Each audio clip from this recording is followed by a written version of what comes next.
All right. So welcome everyone to the March 24th, 2025 Select Board meeting in Bennington. We're in the multipurpose room on the 3rd floor.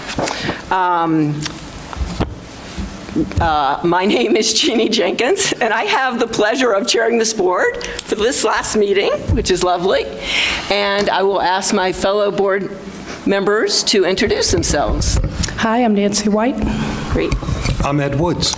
I'm Tom Haley. Good evening, Clark Adams. Jean Connor. Super.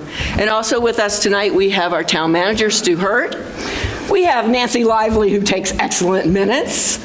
We have Jonas Spivak, who is our communication coordinator and makes sure that all of our presentations go well. And we have Josh Boucher from Cat TV, who is filming us live as always, which is really wonderful.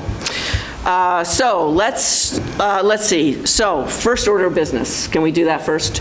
I want to request that we move the proclamation, which is 7, Proclamation for Career Month, up to, I guess, 4A, so we can do the proclamation before we get into other pieces of the agenda. Could I have a motion? So move. And I'll second that motion. Thank you. Any discussion about that? All right, all those in favor, please say aye. Aye. Aye. Whoever that was. Okay. All right. So thank you very much. And with that, let's move on to the Pledge of Allegiance. Ed, would you lead us in the pledge? Thank you. I pledge allegiance to the flag of the United States of America and to the republic for which it stands, one nation, under God, indivisible, with liberty and justice for all. All right. Tom, would you read the vision statement that guides all of our work? Happy to. Bennington is a welcoming, engaged, inclusive, resilient community where everyone, regardless of identity, shares in our vitality and benefits from an outstanding quality of life. Thank you very much. All right, on to the consent agenda. We have minutes from March 5th and 10th. However, the select board member who was absent was Sarah, and she's not here. So I think, can I have a motion to accept the consent agenda with minutes of March 5th and 10th, the warrants and licenses? I'm going to make that motion. Second. Thank you. All right, any discussion on the minutes? We'll start with March 5th.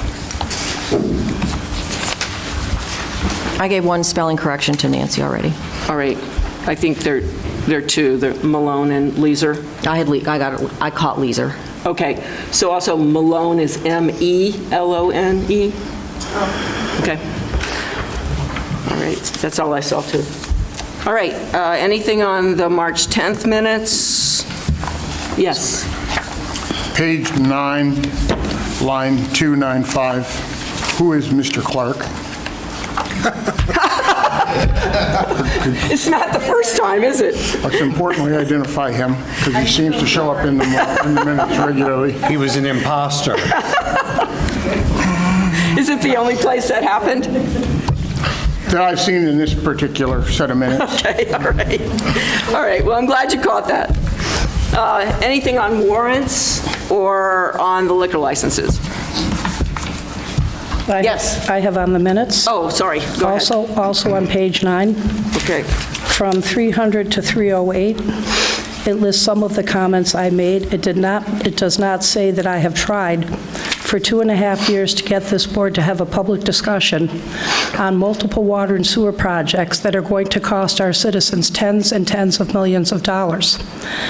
It should also say I've tried for 2.5 years to get this board to have a public discussion on the $400,000 to $600,000 worth of work our town taxpayers are going to have to pay for repairs and updates at the town rec center. And I referred this to a list officials put out in 2021. We have got to start giving people this critical information. All right, so one, these are minutes, and two, I think probably you can talk with Stu and Dan again. Your questions on both those things were answered. Jeannie, these aren't but questions. These are not, this is not a verbatim transcript. If you want that, you can submit a transcript. Otherwise, what this is it captures, what does it not capture in terms of your concerns? If you have specific adjustments that you want made on lines 300 to 308 to reflect your concerns, please provide that information now. I just did. I'd like added that I stated I have tried for 2.5 years to get the multiple water and sewer projects, tens of millions of dollars our citizens will need to pay for, on an agenda. The board has not done that. I've tried for 2.5 years for this board to have a public discussion about the $400,000 to $600,000 worth of work, repairs and updates our taxpayers are going to have to pay for. If the board does not put this on the agenda, and now you don't want us to bring things up in other business, our citizens are in the dark. So, what's the board's pleasure here? Yeah. Nancy, can you get that from the tape to add in? All right. Any other adjustments to the minutes? All right. Hearing none. Anything on the warrants? Or the liquor license? No? All right. All those in favor of the consent agenda with the corrections noted, please say aye. Aye. Aye. Any opposed? Any abstentions? All right. Thank you very much. All right, let's move on to public comment. Representative Greer, do you want to start? Okay. Say again? I'm going to stay till the proclamation. You're up. Oh, okay. All right. Okay. Hi, guys. It has been a minute since I've been here. My apologies for that. We've been working on the Capitol bill in our committee about the past 6 weeks, and so we finished up our touch-ups on the bill on Friday, and so we're hoping that that will pass out of our committee this week without a problem. Just to note on that Capitol bill, the total budget that we have come up with all the funds from the state, the bond premiums, our total state contribution will be $123 million. That does not include the federal matches that we'll be getting for clean water projects and drinking water projects. But now in terms of passing bills through the House, we've reached crossover, so we've gone through all the committee work that the House, on the House side of things. So I'll just highlight a few of the bills that we've passed since town meeting day. H238 relates to PFOA and PFAS products that are used in various consumer and household products, and so we're increasing regulatory jurisdiction over some of those products that are being, that include those PFOA and PFAS items that are not necessary to the product. H259 is a workplace violence bill for healthcare workers, which requires hospitals and other healthcare facilities to have certain protections in place for employees and develop plans, submit those security risks to the state and to the Department of Health.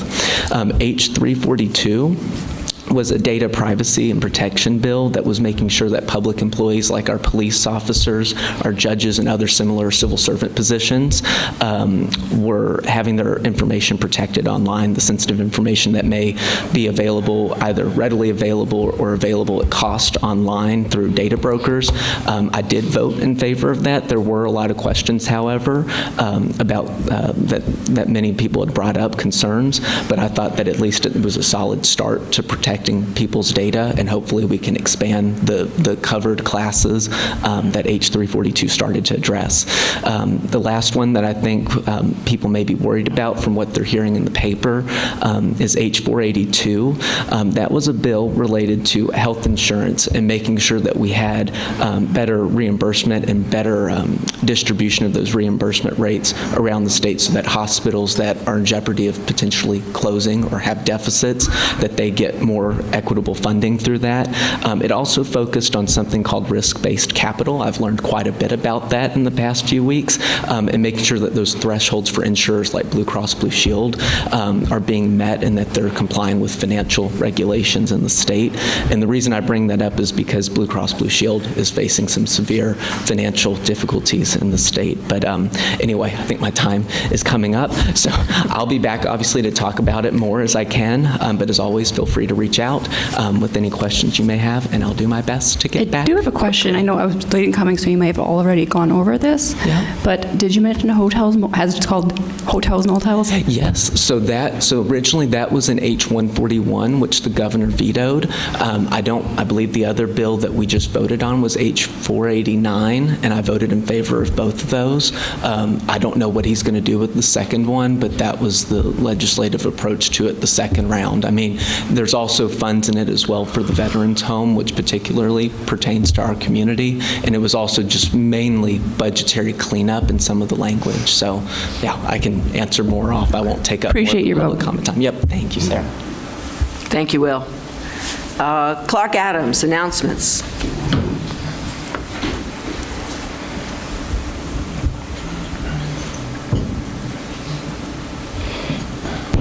Clark Adams, Bennington. I am not speaking as a select board member or representative of the town of Bennington.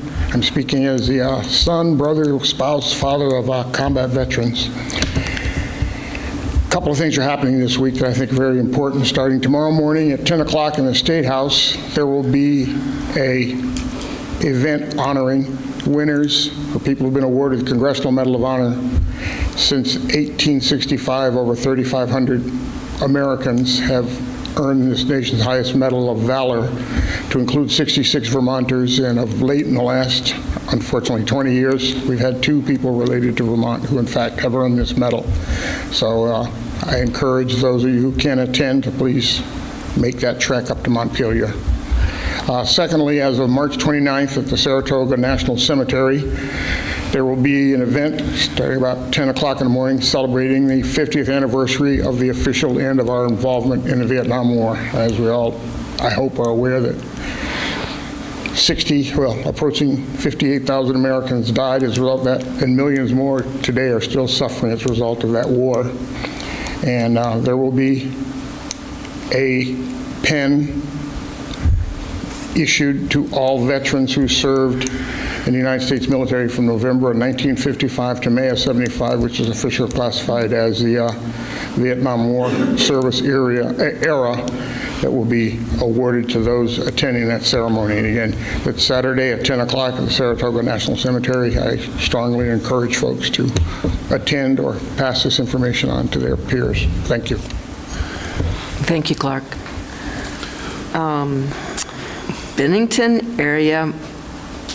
Bennington Artisan Market, BAM, update. Sorry, Jason.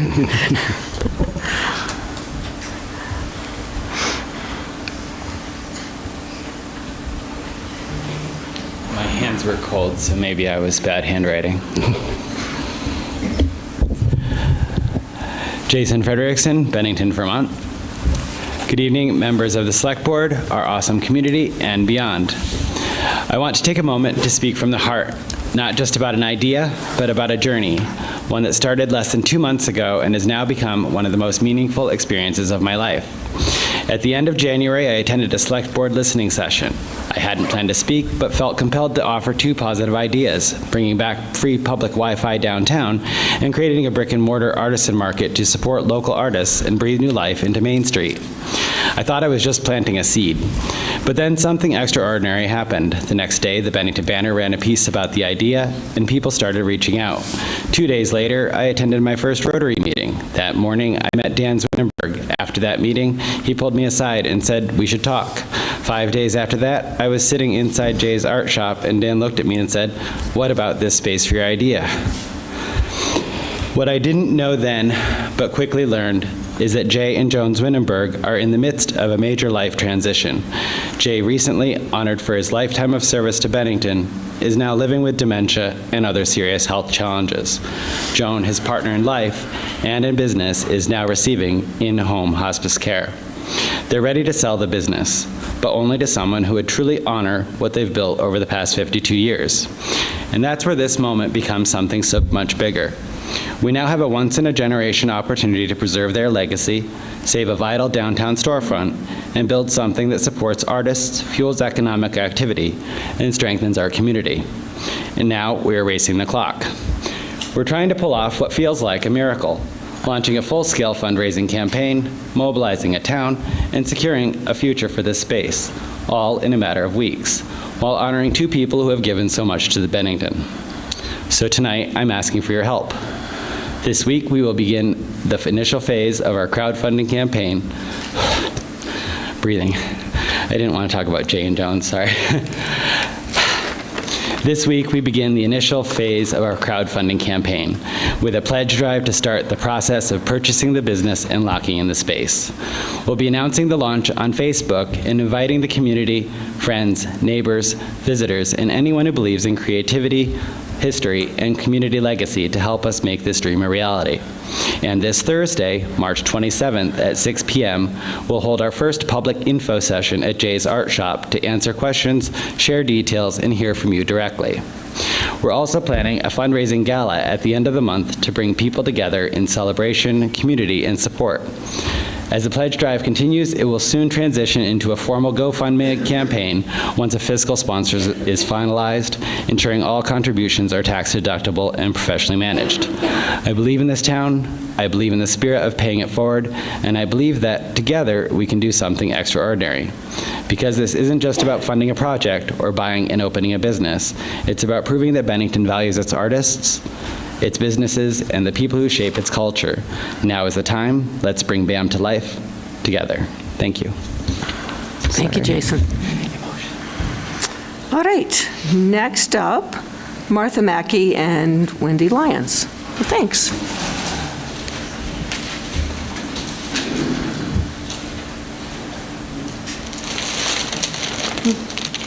So Martha and I would like to take a moment and to thank 2 people that are not going to be on the board after tonight, Jeannie Jenkins and Jean Connors.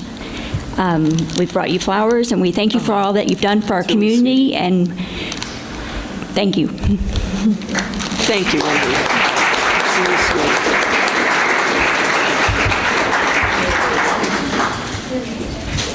Wow, it's really, really kind.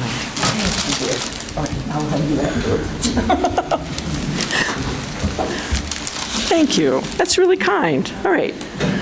Thank you so much. That was so sweet. All right. And then Susan Plaisance for thanks. Hello, Susan Plaisance from Bennington, Vermont. I kind of took the wind out of my sails and I didn't bring flowers. I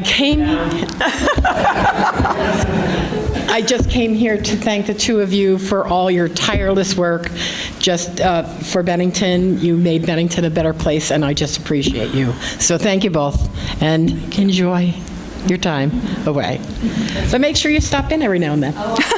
We will. Thank you again. Thank you. Thank you. Yes, is there anyone else who would like to speak tonight? Either one. But just say your name. Say your name and town of residence. I looked at the list and everybody knew the drill, so I didn't go through it, but give your name and town of residence. Good evening. My name is Orly Hersey. I'm a resident of Bennington. And I wrote stuff down because otherwise I'd start blathering and it's not good. Okay. I'm a member of our local Indivisible chapter, and I work on the immigrants issues subgroup. I think we are all aware of how quickly and recklessly this administration is going about their deportation mission. If I went into that, that could take forever. As a way of communicating the greater community's solidarity and support for the immigrants that reside here, we have developed a sign that can be displayed at the entryways of businesses, agencies, and homes. The sign is also meant to have a help, and I'll just,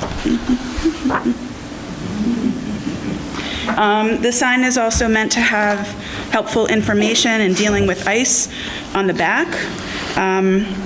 This is still somewhat of a work in progress.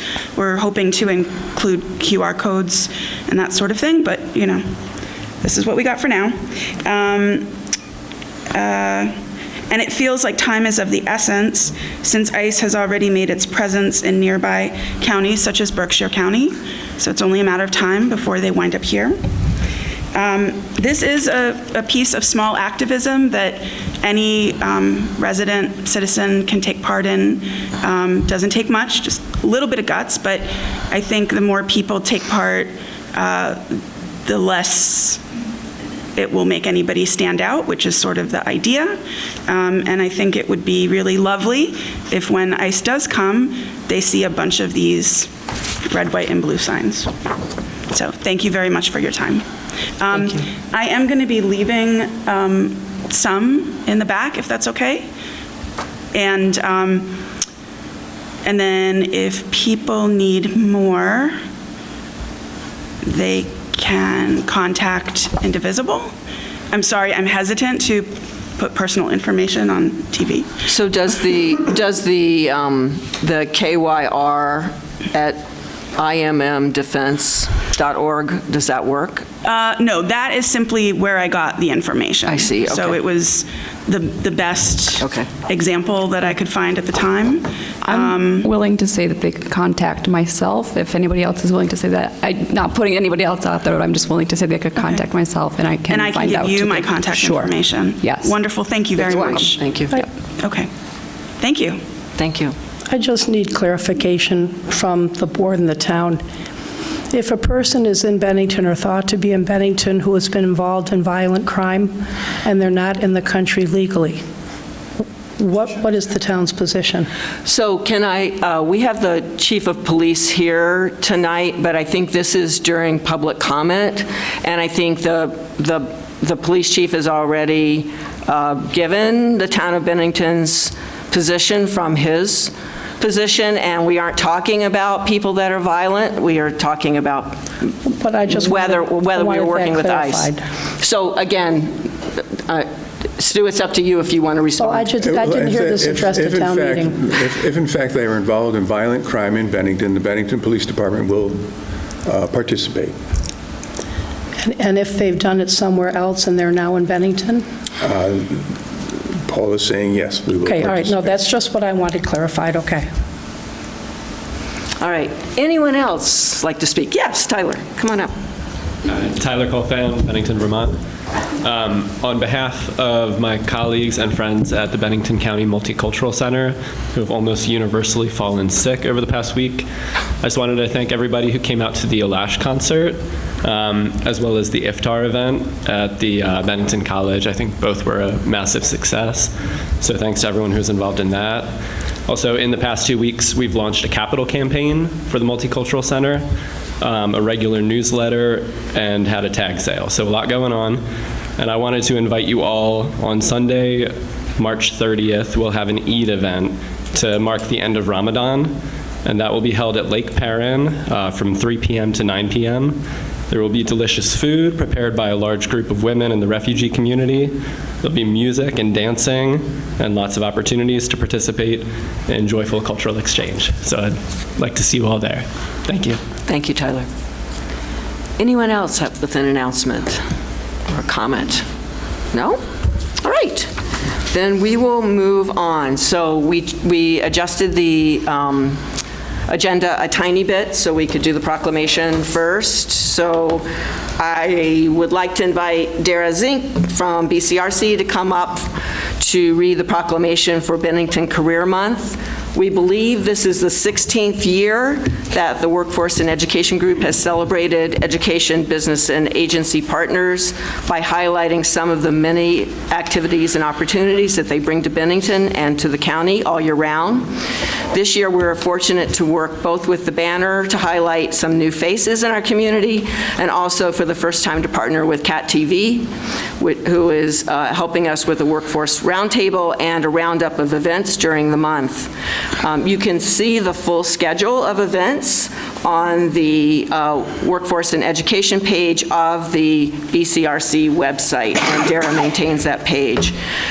In particular, wanted to highlight a business showcase and open house at 210 South Street on Thursday, April 24th. So that's open to the public. It's from 4 to 6. And if you've ever wondered who's inside 210 South Street, Church Insurance Insurance, BCRC, which is the Bennington County Regional Commission, Simmons Financial, ADECO, Vermont Tech's nursing program, which is pretty interesting to look at. All of that will be free and open to the public. And then also the Bennington Workforce and Economic Update, which is an annual event, which features the Chamber, Department of Labor, BCRC, Better Bennington Corporation, and the town's Community Development Office will be on here at the Monday, April 28th Select Board meeting. So with that, I'll turn it over to Dara to read the proclamation that we will all then sign. I didn't get a chance to practice, so bear with me. Town of Bennington, proclamation, Bennington Career Month. Whereas Bennington County Workforce and Education Committee stakeholders, a robust grassroots, community-based, collaborative, inclusive of members from community organizations, institutions, and employers, and whereas Bennington County, consistent with state of Vermont as a whole, faces workforce challenges that includes but is not limited to current and forecasted labor shortages, declining labor force participation rates, and misconceptions of local job and career pathway opportunities. And whereas Bennington County Workforce and Education Committee stakeholders are instrumental in effectively collaborating on resolving workforce challenges one project at a time. And whereas Workforce and Education Committee stakeholders develop specialized kindergarten through adult continuum of education, career pathway exploration projects that help raise awareness of opportunities, improving current and future talent pipelines in relation to engagement with the local job economies. And whereas Workforce and Education Committee stakeholders remain keenly in tune with project impact evaluation, trends, opportunities, and challenges within the local workforce economy. And whereas the month of April is Bennington Career Month, a culmination of events and activities in Bennington County that celebrates career pathway awareness at every level and recognizes the positive impact collaborative workforce development has on labor force, employers, and the Bennington County economy. And now, therefore, be it resolved that we, the Bennington Select Board, you, the Bennington Select Board, do hereby proclaim the month of April as Bennington Career Month. Thank you, Dara. You did a great job. Yay. All right. So we will give you the signed declaration before probably you finished with the next presentation, right? Okay. So you're going to hand that, yeah. Are we going to sign it now? Oh, do we have a motion to do such? So moved. Second. Second. Thanks, Stu. Do we have a second? Second. Thank you. Any discussion? All those in favor, please say aye. Aye. Aye. Thanks, Stu. All right. All right. It was such a good reading. I was all excited. I'm going to read more. All right. So next up, we are having a presentation on the Local Emergency Management Plan, or LEMP, annex on heat annex, which is looking at cooling shelters. And you guys are going to introduce yourselves, yes? Yes, okay. Take it away. All right. I'm back. Thank you. Good evening, everyone. I am Dara Zink, the Emergency Management Planner from BCRC, and I'm here with members of the Emergency Management Task Force. This is a group of community members and agencies from Bennington that came together to work on drafting a hot weather emergency response annex to the local emergency management plan, which you may hear referred to as the LEMP. This presentation will have 3 parts. It's over. And we're done. I did drop this earlier, so maybe that's why.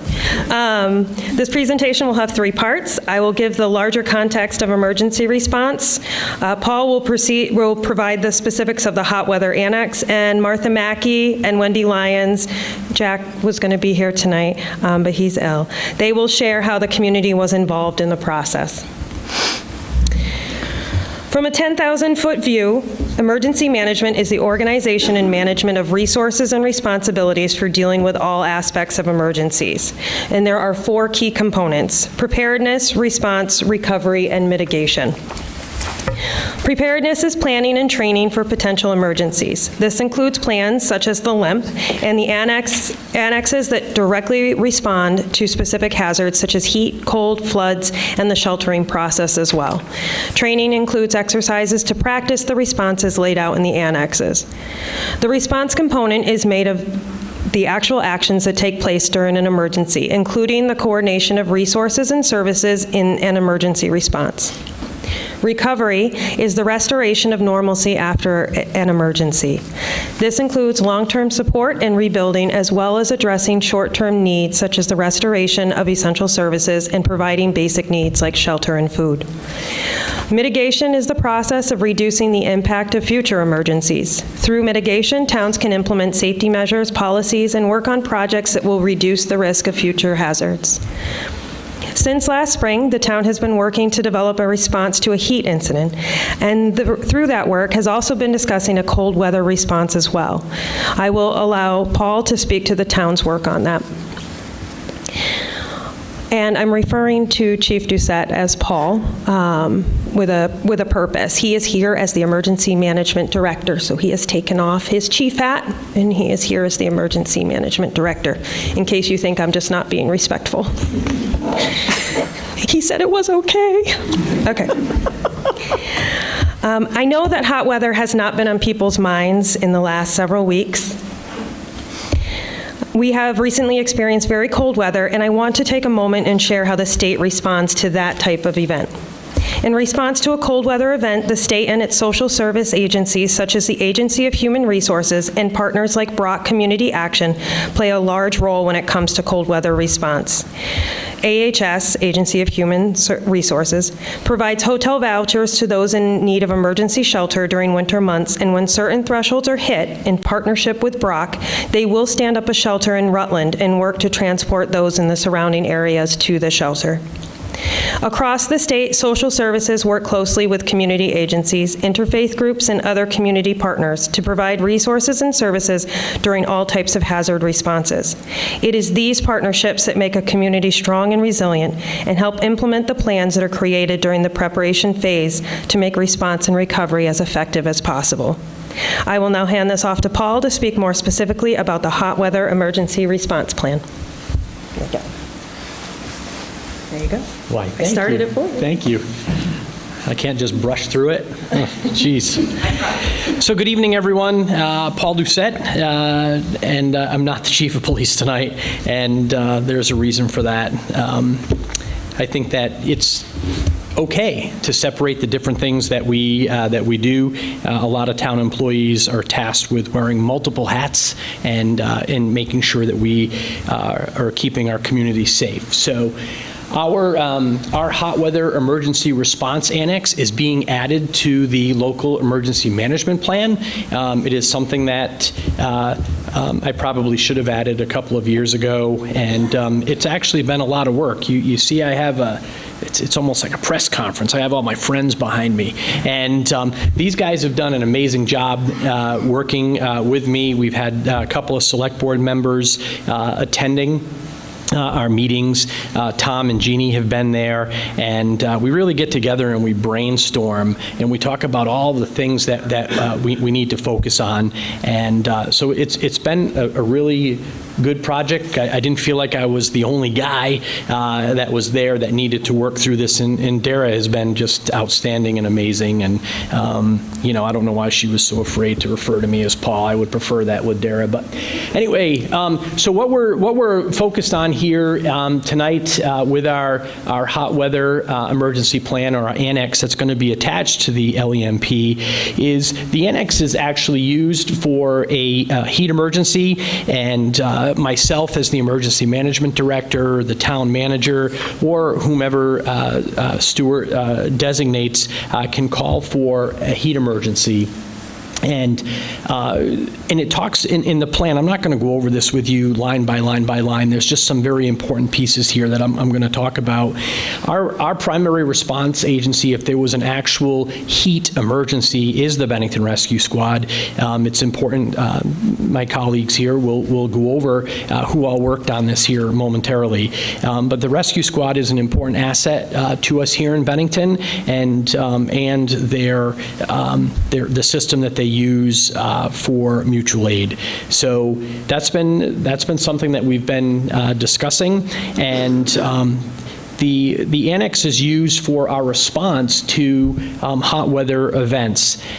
But it doesn't take away the fact that people in our community, whether you're a single person living at home or you have a family, you actually need to be prepared yourself and make sure that you have prepared yourself, your family, your neighbors, and your friends in the event that we have a weather-related event or some type of other disaster in Bennington.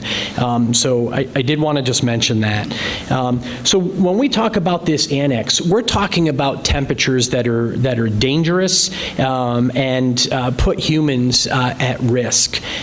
We do care about our four-legged friends as well, our animals, but the annex really is designed for a human response. And when there's a health threat with a combination of heat and humidity, we know that there are times that the town of Bennington is going to have to take some action. So with that being said, we know that there's a potential for power outages during a hot weather event, which then takes away our fans and our ability to cool down and things like that. And we need to make sure that people get the message, because if we don't have electricity, a lot of times people won't get messages, right? So we need to make sure that there's a way to do that. We also know that in the event of a weather emergency, people are either going to move out of the area, they're going to go stay with family and friends, they're going to stay in a hotel. We don't always get a lot of requests for shelters to be set up. And the other thing is that we also know that as a border community, the town of Bennington needs to be available and needs to be able to help people because of that status as a border community. We already help Hoosick Falls with our rescue squad. We help New York fire departments with the great fire departments that we have here. And it really is no different if we had a heat-related or a weather-related or some type of disaster. We may actually see people cross into Bennington to use our big shelter up on the hill on East Road at Mount Anthony Union Middle School, right? So those are things that, we have to think about and we have to focus on, that there may be other people coming into our community that we need to help, right? So we also think about if there's other emergencies, how do we evacuate? What are we going to do to help the hospital? What are we going to do to help our nursing homes in places like that? Well, that's one of the things that we've discussed and that we focus on.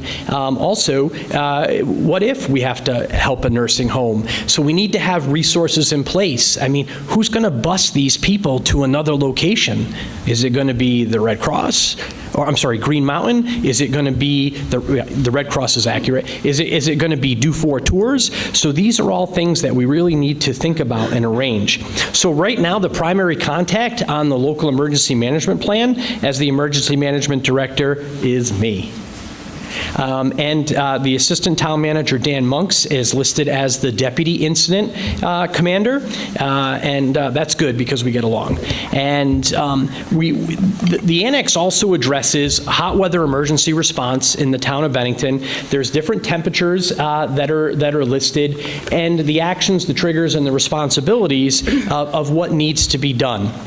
Again, without getting into a lot of detail on this, to save time for my colleagues here, we talk about heat advisories, we talk about multi-day heat advisories, we talk about excessive heat warnings, and making sure that people in our community have a plan and there are things for people to do.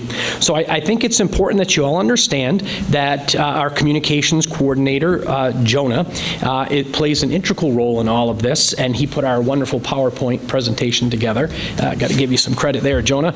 Good job. And so the communications coordinator and the EMD will work together in making sure that the word gets out about heat-related emergencies, weather emergencies, disasters. We're talking about using Facebook, the Town of Bennington Facebook, the Police Department Facebook, the Town of Bennington website, the Village of North Bennington website, because they've been a great partner in this as well. Front Porch Forum, posting things at the Bennington Free Library, locations that people go like Walmart or Home Depot. When messages get sent will depend on the threshold table. So I think it's important that we all understand that is how it would happen in the event that we actually had an emergency. I'm not going to go down the list of our key organizations. I'm going to leave that to my colleagues. But this is the important piece that you all need to understand. Community cooling facilities. What does that mean? Well, we have cool places that people can go to. We have cooling centers, and we've talked about cooling shelters and outdoor cooling sites. And in our plan, we've listed the cool places, the cooling centers, potential cooling shelters, which would be set up if we had excessive heat warnings. The cooling centers are set up if we have a heat advisory, and the cool places are information that would be disseminated if the forecasted heat index is 90 plus degrees Fahrenheit. So there's a lot of great places to go to. We are working on locations for people to go. We sent out letters, although they were signed by me. It was a group effort for the letters to go out. We selected locations, and I'm proud to say that we did get several responses. The state of Vermont was slow to respond, but even my colleagues have not heard this. We actually did get a response from the state of Vermont this week, or I'm sorry, the end of last week. Today's Monday. The end of last week from the state, indicating that we could actually use Woodford State Park as well as Lake Shasbury. So we're very happy about that as locations, except in the event of flooding. The state wants no part of that, and I don't blame them. We're also going to talk about, as we go on here, we're going to talk about some other pieces of the plan and other things that could happen. And I don't want to jump too far ahead. I want Wendy and Martha to come forward. But before I do that, I want to introduce my administrative assistant, Whitney, who's been instrumental in all of the typing. You're going to see a slide on how to contact my administrative assistant. So my information won't be up here. Doesn't mean you can't talk to me, but Whitney has been great at collecting information for us, and so we're gonna dive into that here in a few minutes. But right now, I'd love for Wendy and Martha to come forward.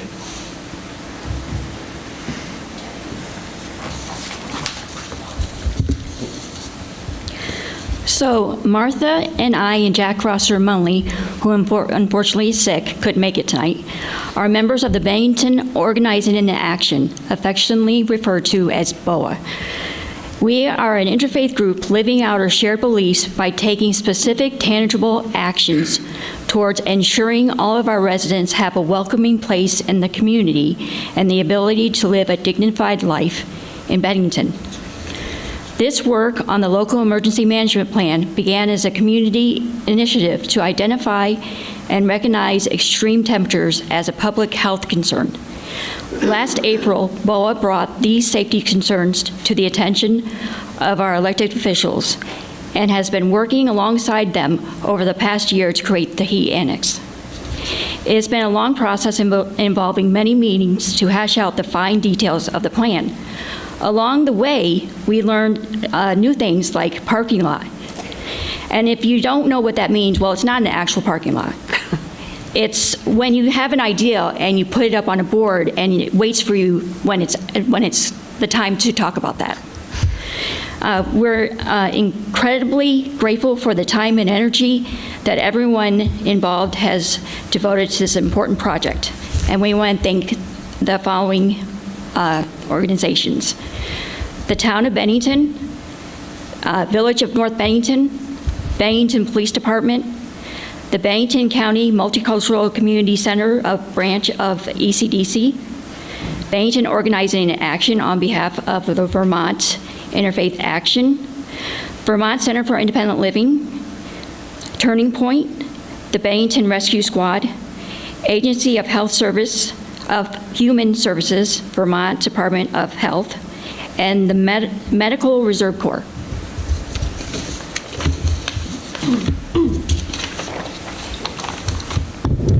So the presentation of this heat annex is particularly timely as the governor just vetoed the Budget Adjustment Act, which would have extended the motel voucher program over the summer. This means that a lot more people are going to be out on the street and at the mercy of the elements.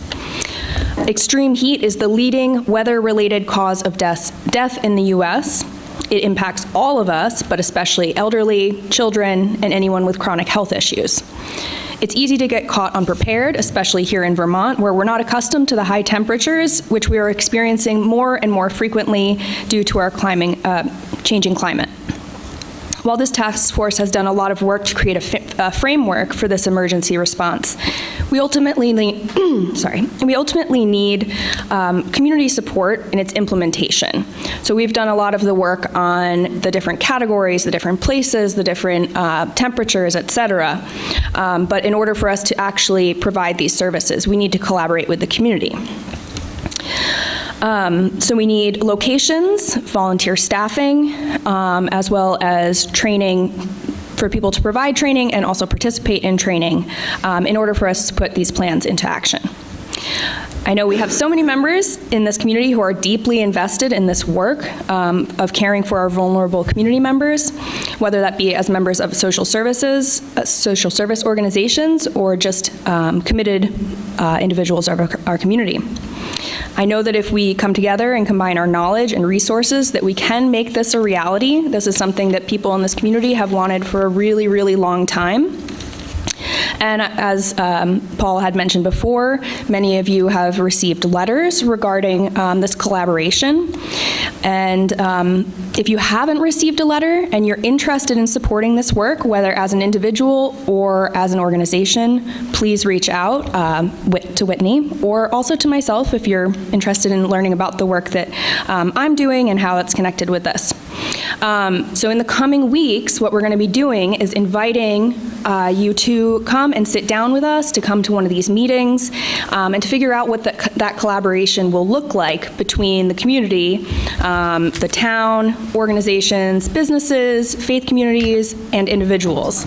If we work together, we can absolutely make this possible. We can provide crucial services and emergency preparedness for our community. And now we're going to hear about one of the opportunities for getting involved regarding Red Cross training.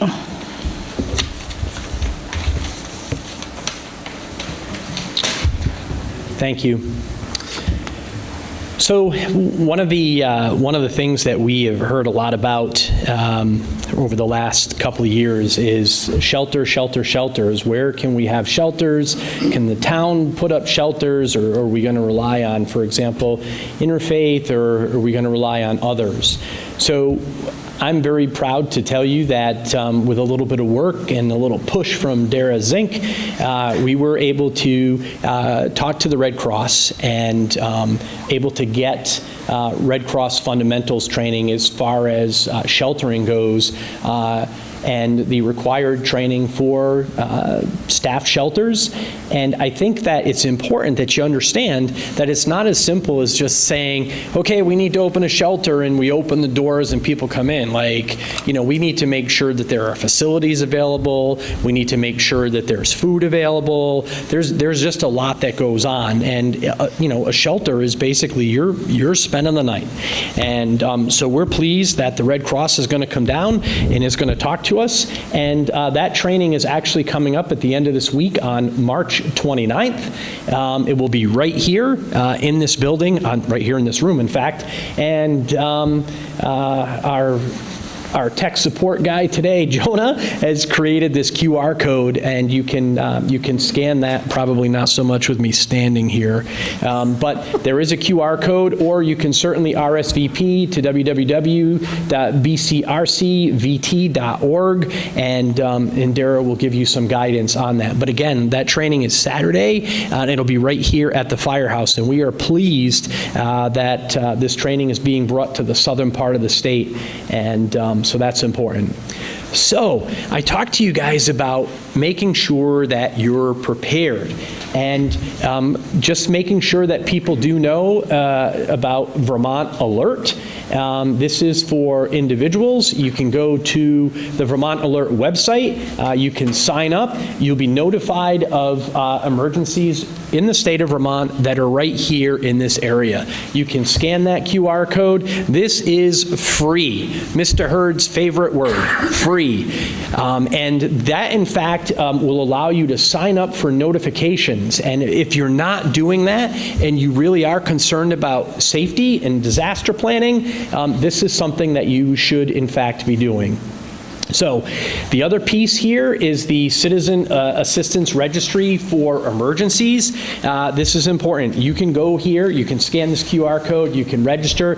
This program helps emergency responders identify folks in Vermont that might need additional assistance in the event of a wide-scale event. Okay? Your information is confidential. There's only certain people that can access that. I, as the emergency management director, can call, for example, seeking this information. We don't just hand out this information to anyone. So it's important that if you do need, or you think that you're going to need, or you have a family member that's going to need extra assistance during an emergency, you can actually register here. And again, I'll say it again, self-preparedness is helpful. I have a couple things to go over really quickly, but I thought I would put this up. I do not have a QR code for my good administrative assistant, Whitney, but her contact information is there, and it's whitney.m.leblanc@vermont.gov. The telephone number is listed there as well, and she will take your information, and if you want to make an appointment to see Paul, you can call that number, or if you want to see the police chief, that's a great number to call too.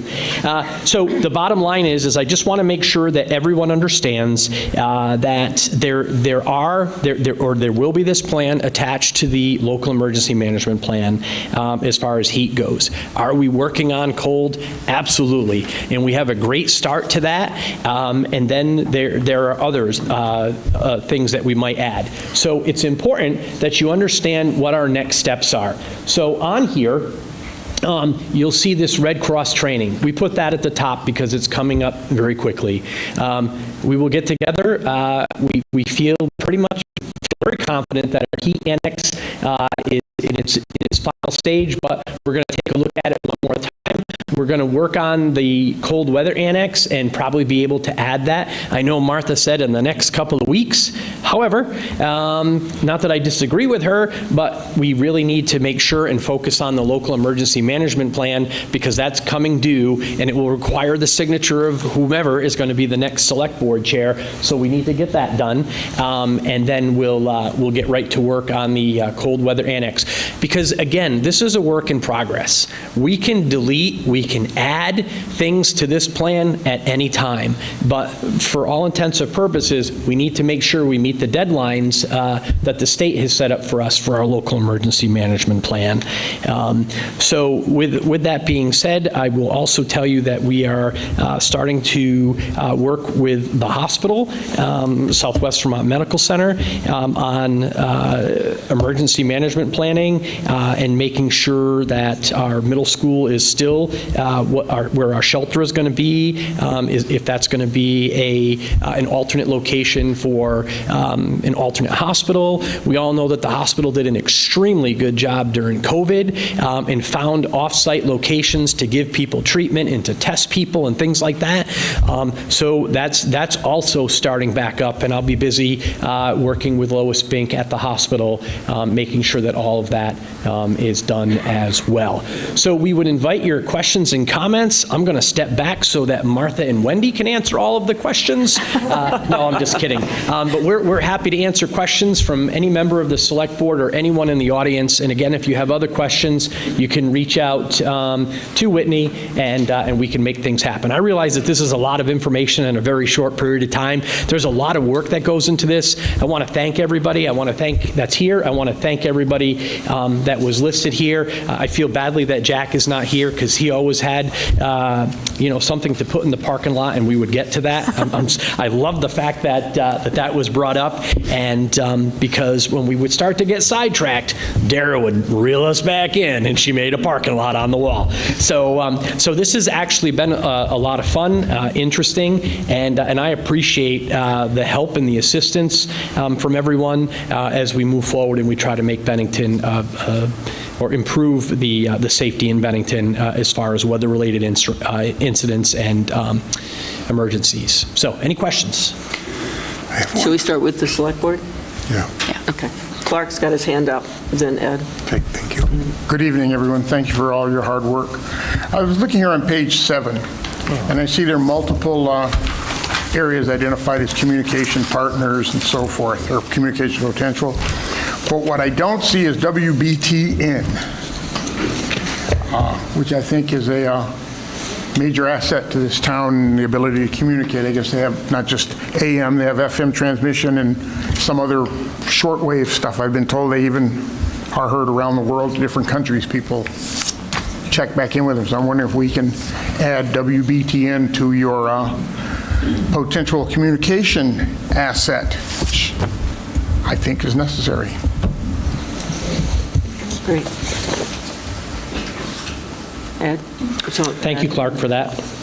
So my question is real simple. If for those members of the public that want a direct link to pay attention to updates on this as it happens, particularly over the next couple of weeks, because I think, and forward, because those are critical months, but as people want to pay attention to the building process, we see Dara's information, we see Whitney's information.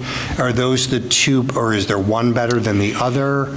So we're going to direct people to Whitney directly for any heat annex updates over the short term, so that the public, both those folks who want to know how to access the services that are going to be available and those who want to participate in providing those services. Thank you. So Whitney, you're it. So just to clarify that, we prior to this meeting, we decided that it was going to be Whitney. This way, nothing gets lost. It's like when you get a traffic ticket, right? It goes to one location in Vermont, right? And these questions are all going to go to Whitney, and then we can come together for a meeting. We can invite our friends from North Bennington, and we can talk about these things if one person receives the information. So that's why we did it that way. Thank you. I've never had a parking ticket lost, but this is much more important than that, so thank you. Just giving you an example. I wouldn't mind a parking ticket being lost. The question's down here. Sarah, did you? Yeah, I had a question. I think that's great that the state is partnering, and just looking at the asterisks on page 8, did they waive the fee? I'll just say this to the audience, they don't have the packet. It just said there may be a fee for the site of this use in the asterisk.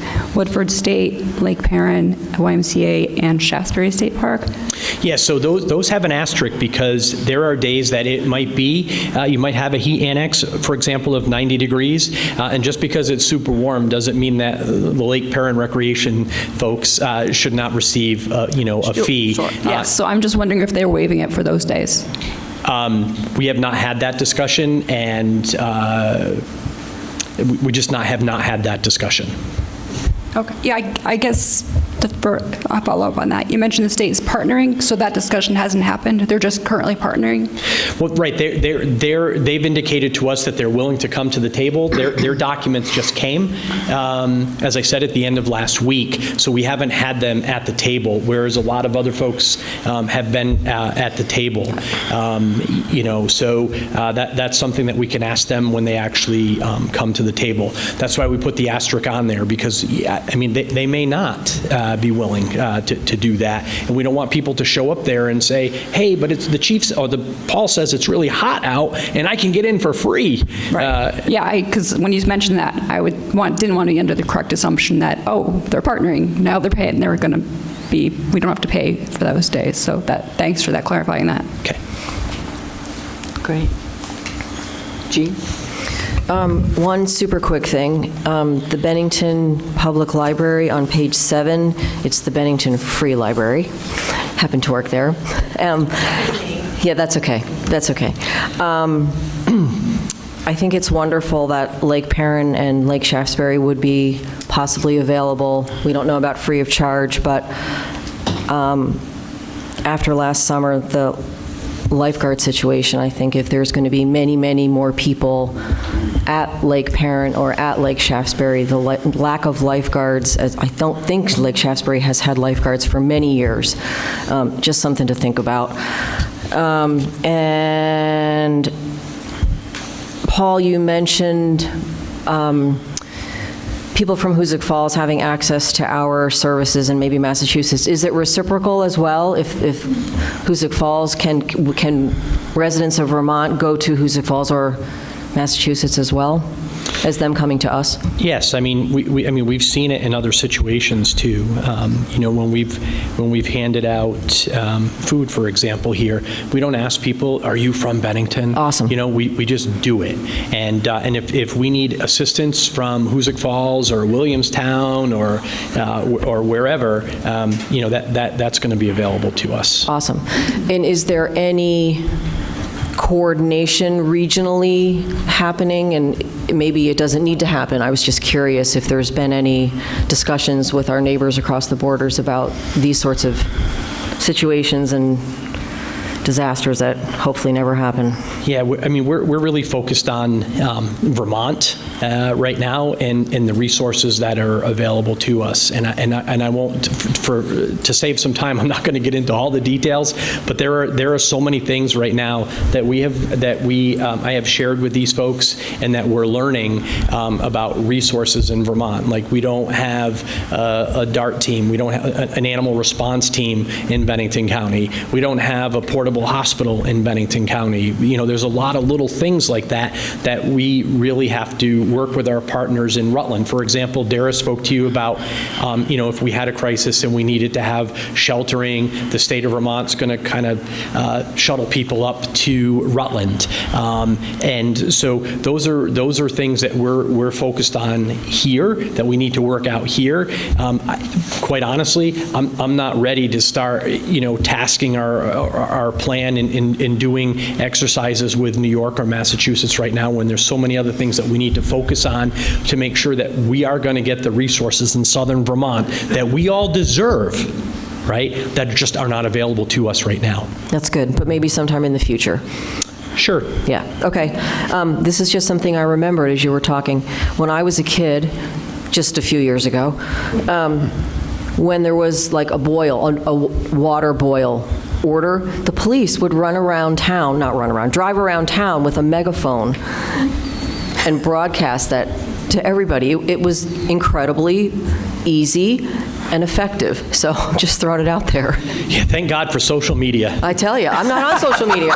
All those things you rattled off that where it would be announced, I wouldn't see it probably. So you know what the sad part is you're getting off the select board and you didn't come out on that ride along that you promised me that you were going to do. It's never too late. When you get off the select board, you come ride with me and I'll let you get on the PA megaphone? And say, "Boil your water, please." I'm going to hold you to that. You know that, right? I just love the fact that your face is very red. It doesn't go with your yellow flowers. Love you. That's all I have for you tonight. That's all I have for you till I ride along. What's your number? Let me just make a quick follow-up comment. The mutual aid basis that we live in now with our rescue squad, when the time comes, that's a good framework to begin that discussion with other communities. Listen, because we're already successful. Folks need to realize, we have the most amazing rescue squads in Bennington County. Yep. We have the most amazing fire departments that have this mutual aid thing down. We also run mutual mutual aid with law enforcement, right? And some people say, I saw a Bennington police car in Arlington. Well, yeah, because, that's where we land sometimes. I mean, that's what we do. And so we do know how the mutual aid system works. We do drill, fire, and rescue. But if we're going to do emergency management drills, it's going to require a little more than that. And I was, not here tonight from the state of Vermont is Dee from the Vermont Department of Health. And we had a long conversation today. And there's just a lot of great things in the works. I think you're going to see a lot of positive changes in preparedness. But again, Dee and I talked about it. I want to just keep saying it. People need to prepare themselves, and be prepared for 3 days for you and your family and your friends and your neighbors. So, other questions? Nancy. If there's a plan to use the school for extreme temperatures, if school is in session during that time, what's the plan then? So if school is in session, that's not going to work for us. And that's why we have, in this plan, you'll see that we recommend, and this is not an infomercial, but we recommend that you take your family and you go to the matinee at the movie theater here in Bennington. It's air conditioned, right? That you take your family grocery shopping. Listen, I hated taking my kids grocery shopping, but at the same time, it's 45 minutes in a cool place, right? So there are different things that you can do in the community that if the school's not available, because we're not going to, unless it's some horrific disaster where school's going to be closed anyway, the schools are not going to be available to us. That's a great question, Nancy, because we get asked that all the time. Like, are you going to close school to use the shelter? And the answer quite simply is no. And the other question, I'm aware of how well mutual aid has worked for decades with police, fire, rescue. I am concerned to read that people may cross state lines from New York and Mass. We have a lot of need in Bennington. We help our other towns in the county. I'd be concerned that we'd be telling people in the other states, sure, to come to Bennington. I would rather focus on, this is what we're doing in Bennington. Hoosick Falls and Cambridge, are you working on something? Williamstown and North Adams, are you working on something? So. Well, let me give you some other great news. I think, too, I know you're talking about state lines, but I've thoroughly enjoyed having our friends from, example, North Bennington, and I know that they're part of Bennington. I don't want anybody to think that I don't think that. But it's been great to get their input and some of the things that they're trying to do in North Bennington so they can get their little community prepared as well. They have an amazing fire chief over there. They've got an amazing board like we do, and I think that people are finally taking some of this seriously and know that we all need to work together and be prepared. That's why I've loved having them at our meetings, whether it be on the computer or in person. So because I think it's important that we get other communities' aspects. I love working with Paul Danzero up in Shasbury. He always tells me what's going on there, and because I understand a lot of people rely on Bennington, but at the same time, we also bus in kids from Shasbury and North Bennington and Woodford, and we have kids coming over from New York and kids coming down from Arlington to use our school district as well. So we are the hub, and I think that we do a pretty amazing job here, and I think that there needs to be some input, and that's one of the things that DARA has done in the past is making sure that other communities are up to date with their local emergency management planning. We also have countywide meetings. I wish they were a little better attended. I wish I had the time to go to all of the meetings, but DARA is amazing. And sometimes when there's pizza, I go, but the bottom line is, no, I'm just kidding.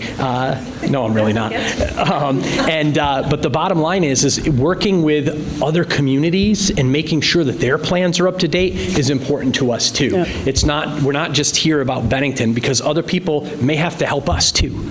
No, I'm not concerned about towns in Bennington County. I'm concerned when I hear crossing state lines into Mass and New York. Yep, I understand.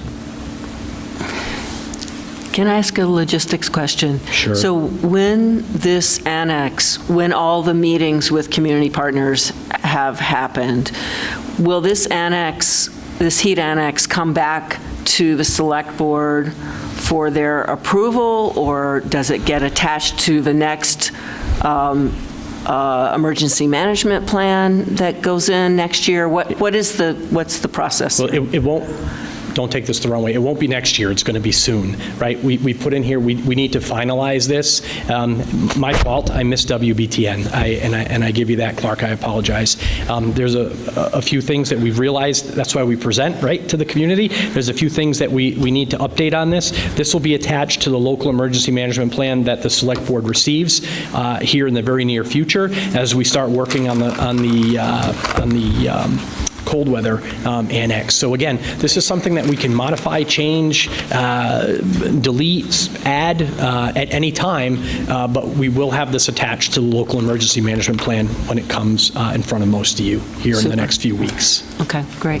Any other questions from the select board? Great. Public? Yes, please. Mary, come on up to the microphone, Mary. You have to do it. Mary, please follow the rules, Mary. Yes. Please state your name and town of residence. Mary McGinnis, Bennington. Are there generators at the middle school? Oh, there's a very large generator at the middle school. Okay. And I can tell you, I'm very proud of the fact that I applied for that grant, and it was well over $100,000. And when Paul Danzero was working for the school district, we had lots of conversations, and that generator works just fine. Great question. Other questions or comments from the public? Yes, please. Tyler Colfan, Bennington. So we know that in the future, the scale of a lot of these emergencies and heat generally is going to increase because of climate change. So I'm wondering if the town has conducted research on what to anticipate with emergencies of the future and how we can be better prepared for that. So right now, part of this plan, and Martha and Wendy probably could either support me on this or at least back me up. Our plan looked at the heat annex part of this through 2050, because we know that what we're seeing right now, that temperatures are just going to rise, right? So that is part of the plan. We are worried about climate change, and this is by no means is it a political statement, but it's real, right? And I think that we really need to be prepared for that. And so this plan actually, if you read it from front to back, it does talk about all the way up through 2050. You're welcome. Other questions? Yes, please. I'll share. We're trying to keep everybody healthy. We already have one organization all. Yeah. Hi, Jackie Matz, Bennington. So I have two quick questions, actually. You mentioned on page 4, other communication notes, using translation services. I was just wondering if there's a specific list of languages that you translate to, or if there's some method for determining which languages the messaging gets translated into.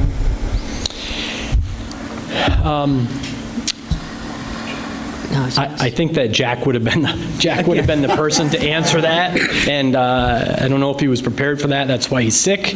No, just kidding.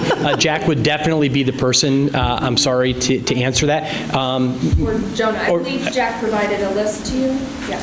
At one of our meetings. Okay. Yep. So there has been conversation about that, and I believe that Jonah, and correct me if I'm wrong, Jonah did ask for specific languages. I mean, at the federal level, it's like up over 50 now, but we're trying to focus on the languages here in our area. Jonah, do you have anything to add? I was just going to say, you have to repeat this for the mic, but we did establish a list of those languages that we felt were of use in our area, so that's what our plan is based on. Yeah. That was the input from Jack. So we did just so that everyone knows that, and it's on TV. We did establish a list of languages specific to our area, and we are working on that. That's great, thank you. The other thing I noticed is the document has a bunch of links in it, which I think is great. They obviously don't work so well on paper, but also on here, in the digital document, they don't work for some reason. So I don't know if the final report, they could maybe be actually spelled out, so when it gets printed, you could still access them. So yes, I mean, when we worked on this, the links actually did work. And I will tell you that if you go to page 1, paragraph 3, it does talk about the Town of Bennington Emergency and Disaster webpage, and you should be able to access the links through there once this document is finalized and posted. I'm sure the document has live links, but there's probably scanned from the packet. Yeah. I'll correct that as we get there. Oh, I didn't even think about that. If it was scanned, they won't work. Yeah. We can also do photos. Yeah. So We can make that more accessible, Jack. Yeah, like if it gets printed or something, it'd be great to still. Yeah, that is correct. Just again, for Jonah, the packet was scanned, so with the scanned packet, the links aren't going to work.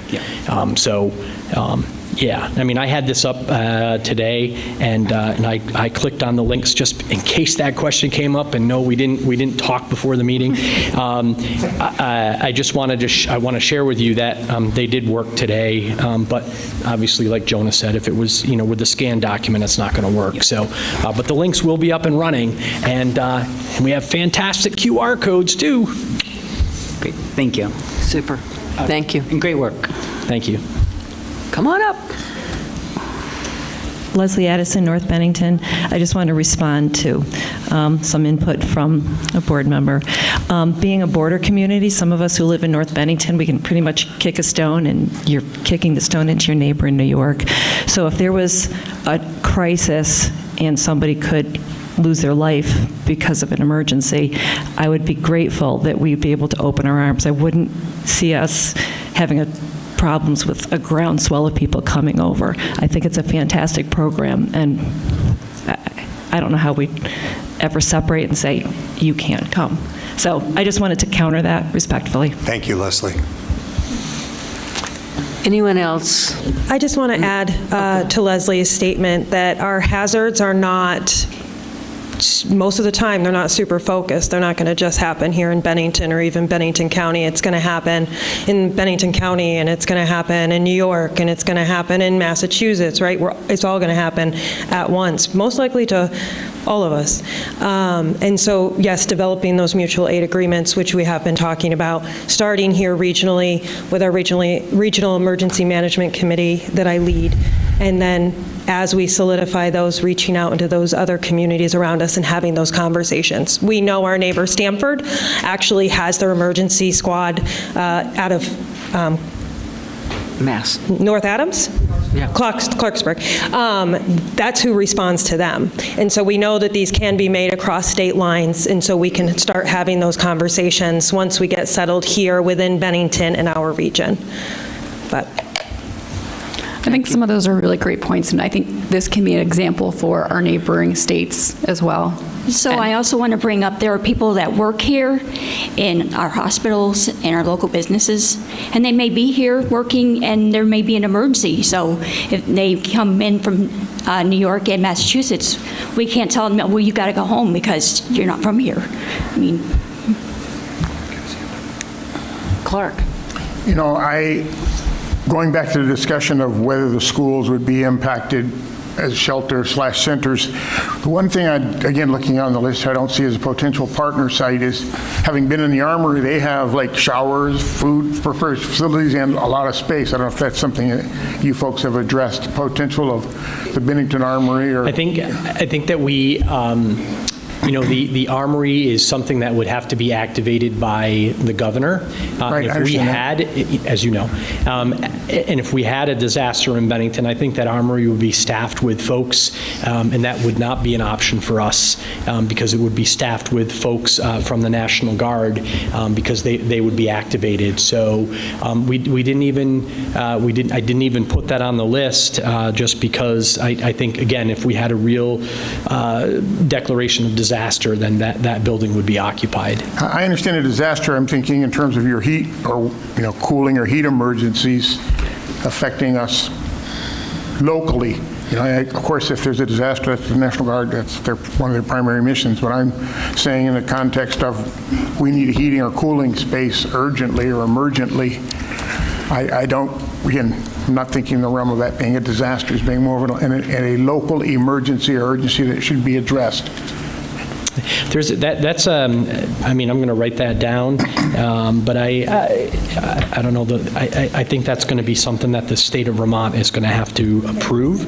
Oh, sure, I understand that. The other piece of it is I played a lot of basketball, despite being 5'6.5", at the Armory, and I hated playing basketball there because there was no air conditioning. But it's something that we can look into. I honestly don't know the answer to that. Yeah. Other questions? Yes, Tom. This is more of a comment.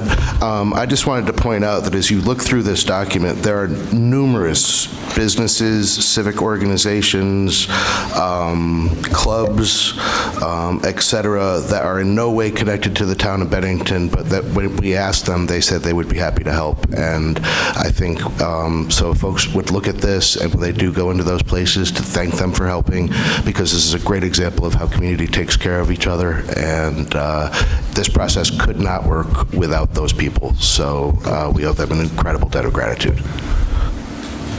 Really great point. Thank you. Anything else on this? All right, well, this was a great presentation. Thank you all for doing this.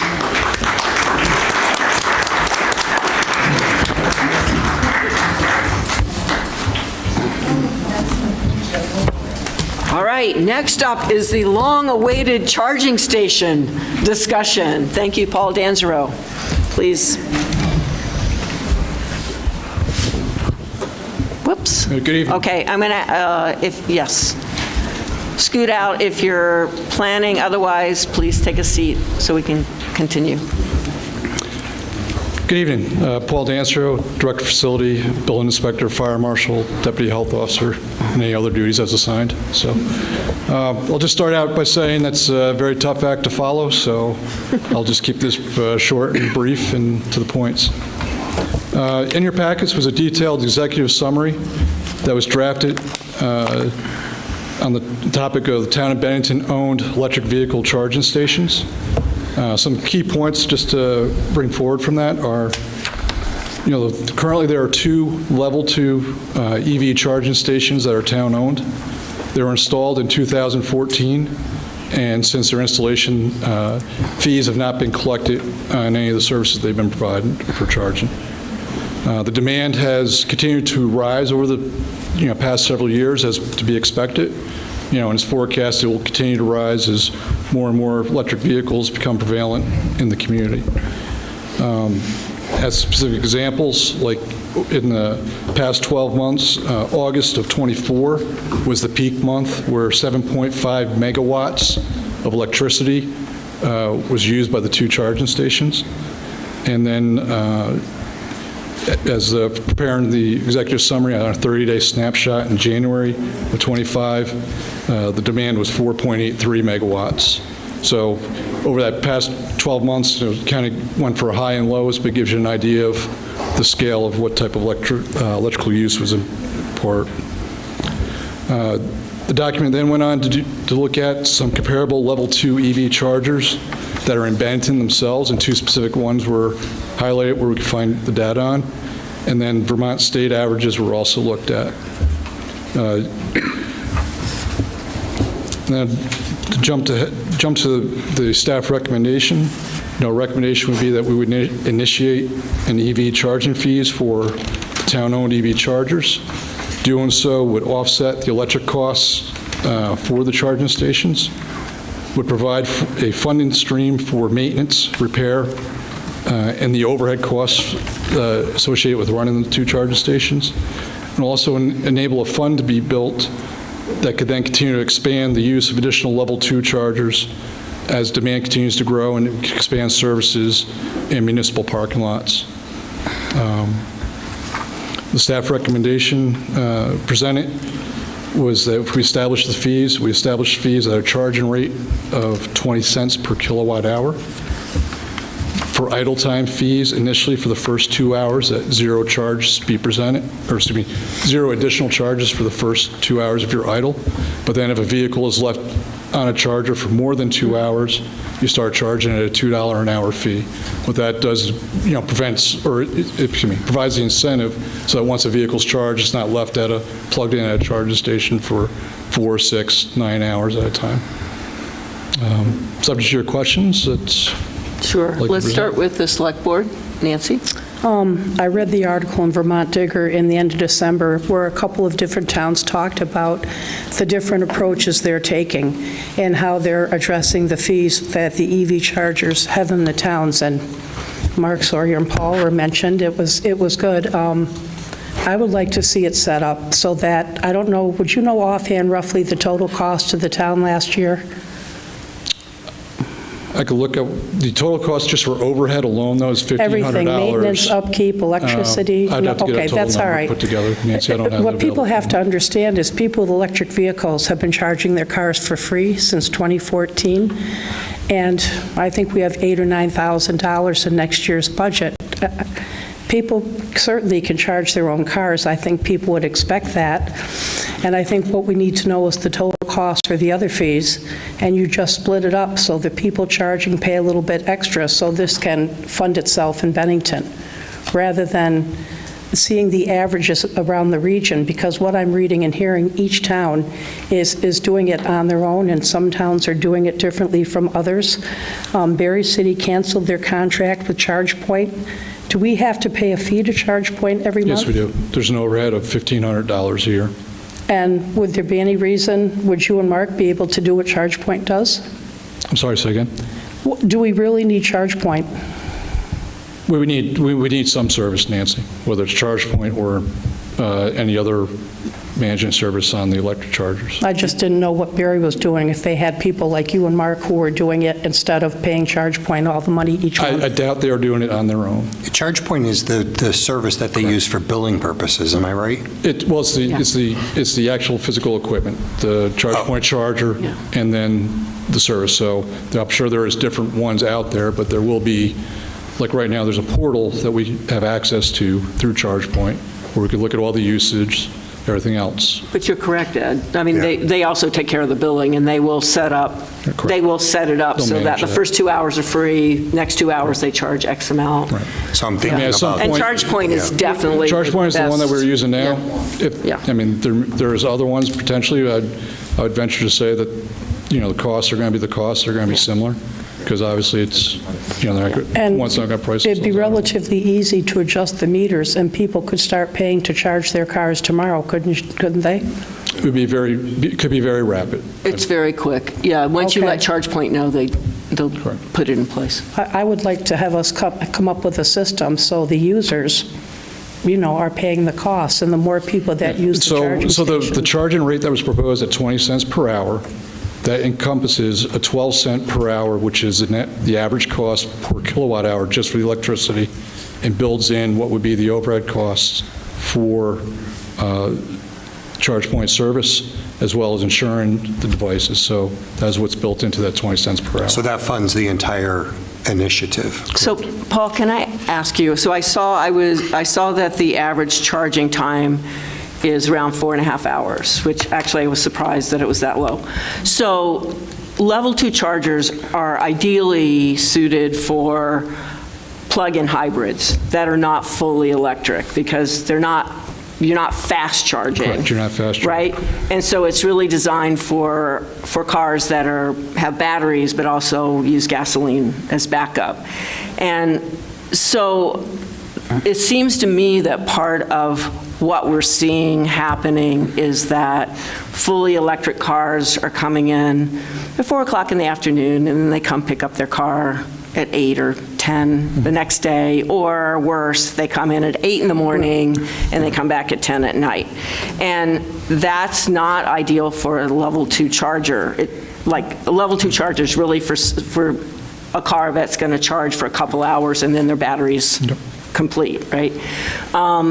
So I'm wondering, did you see anything that, I'm just making this up, but say after 6 hours, the rate jumps from $2 $2 to $3, or do you think we need to discourage people from sort of plugging in and leaving their car there for 12 to 18 hours? And that's where that idle time fee after that first 2 hours would come in. So you think this would be sufficient? The charging rate, if you go beyond the 2 hours, then your charging rate would be $2 an hour plus that 20 cents per kilowatt hour that you're using. Okay, so it feels like, that's and again, it would also be something, obviously, as we get into it and we can look at what trends are, would we need to readjust something else? But this is what we think would be the fair starting point. Okay. Yes, Clark. My question, or maybe comment, these Class 2, the Category 2 chargers we're speaking of versus the fast charging systems in the various automobiles. And I've had a couple of conversations with guys who tell me that they have their 100% battery vehicle, but they go to the Category 2 chargers because they're cheaper. And are we cutting people out? I mean, people pull up and say, oh, it's not available. Or are we looking at expanding our network of chargers to address these requirements?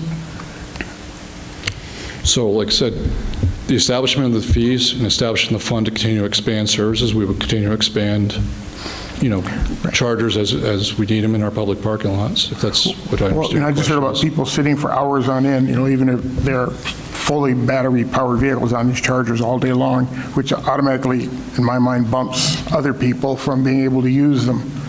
So I think that we need to somehow put a system together disincentivizing people camping out on those. And that's where the additional $2 an hour. Yeah, so Clark, that's what I was asking as well. And so, so it adds up. So if you're a hybrid plug-in, you are going to be fully charged in a couple hours. If you are a fully EV, it could be 18 hours. So that starts to be a pretty expensive tank of gas. Yeah. I understand the cost, but what I'm thinking of is a person pulls into the parking lot behind Town Hall and there's somebody who's got their fully battery vehicle that has been camped out 6 hours and it's not available to them. Yeah, it's annoying. I think we somehow have to have a mechanism to disincentivize the method I would just say, the anecdotal I would just offer to you, Clark, is the level 2 paid charger less than 100 feet from the free charger is not camped out for multiple hours at a time. Right. That is true. That's the backup. Yeah, Jean. I was just curious, is there data that shows with an additional fee, if you're parked there longer than your, 2 hours, that people do leave? Or is there any data to support if it were higher, they would leave sooner? Well, I guess the only data I can say right now, and Jeannie hit on it, is the average, for that 30-day period, the average charge time on a charger was the 3 hours and some... 4 hours, yeah. Just under 4 hours time frame. Again, once we set up the system, we continue to watch the 30-day snapshots, and if we look like there's... Yeah, and I don't if there's a trend or something... Yeah, and I don't mean getting our own data. I'm like, what does the industry's data say? I don't have that available. I don't know. I have no answer to it either. I was just curious. Well, that was one of the things the other towns talked about, that people were charging their cars and take off and leaving them, so it was blocking that space from somebody else. That's why they were charging the additional higher fee after so many hours to get the cars to move. Right, and so what you're suggesting is that the $2 charge adds up pretty quickly if you're there for a number of hours. Correct. So this is something that ChargePoint can change it tomorrow or whenever it makes sense to do it. So if in 6 months, you can certainly come back to us and say, it hasn't changed behavior. Here's what the trends are. Yeah. The time frame. Yeah. Are the fees that I'm looking at, will they cover enough so our taxpayers won't have to put anything into this? Yes, they should at this point. Okay. And for future chargers, now that there's no federal money for the grants anymore, if we're thinking we want more in the future, there probably isn't enough money in here to set up a fund to build up to that? This is what will build up that fund. Okay, without the taxpayers putting in, okay.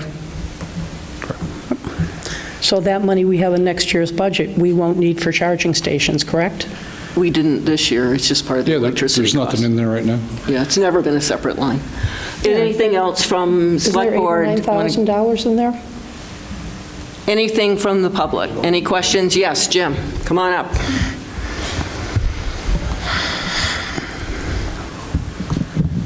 Thank you. Jim Sullivan, North Bennington.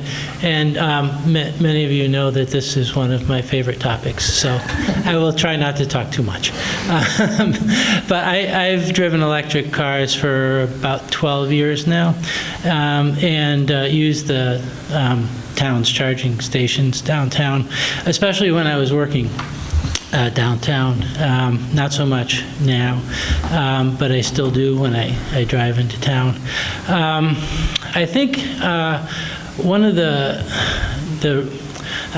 personal observation is I think every time I plugged into those, I felt a little bit guilty, partly because I was getting fuel for free, and I think it's reasonable to have to pay for fuel, and also because I was, as you have been talking about recently, occupying a port when somebody else maybe needed it a bit more, especially someone who had driven from some distance to get to Bennington. And I think that the real value of imposing the fees that have been suggested, and I agree with those fees, is that people like me, other people in town, in the area, commuters and people who just live here and come to town, it's a lot easier for us to charge at home anyway. And if there's a 20-cent per kilowatt hour fee, it's going to be cheaper for us to charge at home, so we're going to charge at home. It just makes sense. So that's going to free up those ports for people who need them a lot more than we do, and I think that's a good thing, because I think that's really who those charging stations should be for people who are coming from some distance to go to Bennington for events or to go shopping or to go to restaurants or whatever. And it's really a tremendous value to the town to have a number of those charging stations available. So I hope you keep monitoring the usage levels and look for opportunities to expand them, because electric vehicles are getting much more popular over time, and I think that notwithstanding everything else that's going on in the world, I think they just make sense, and I think they're going to continue to become more popular. And having those charging stations available is going to bring more people to town. And people, I know, they have apps, right? And they'll look on their apps and they'll see what charging stations are available. And if you're over in Albany and you see there's only a handful of charging stations in Bennington, and you can even see if they're all being used, you're not going to go to Bennington. So it's really good for business to have those charging stations available. And as for the question about plug-in hybrids versus full electrics, you pick up about summer range, about 30 miles of range per hour of charging at a level 2 charging station. 15. It's 15 an hour. You pick up a little over 4 miles per kilowatt hour in a typical modern EV, maybe not yours. So not my Volt.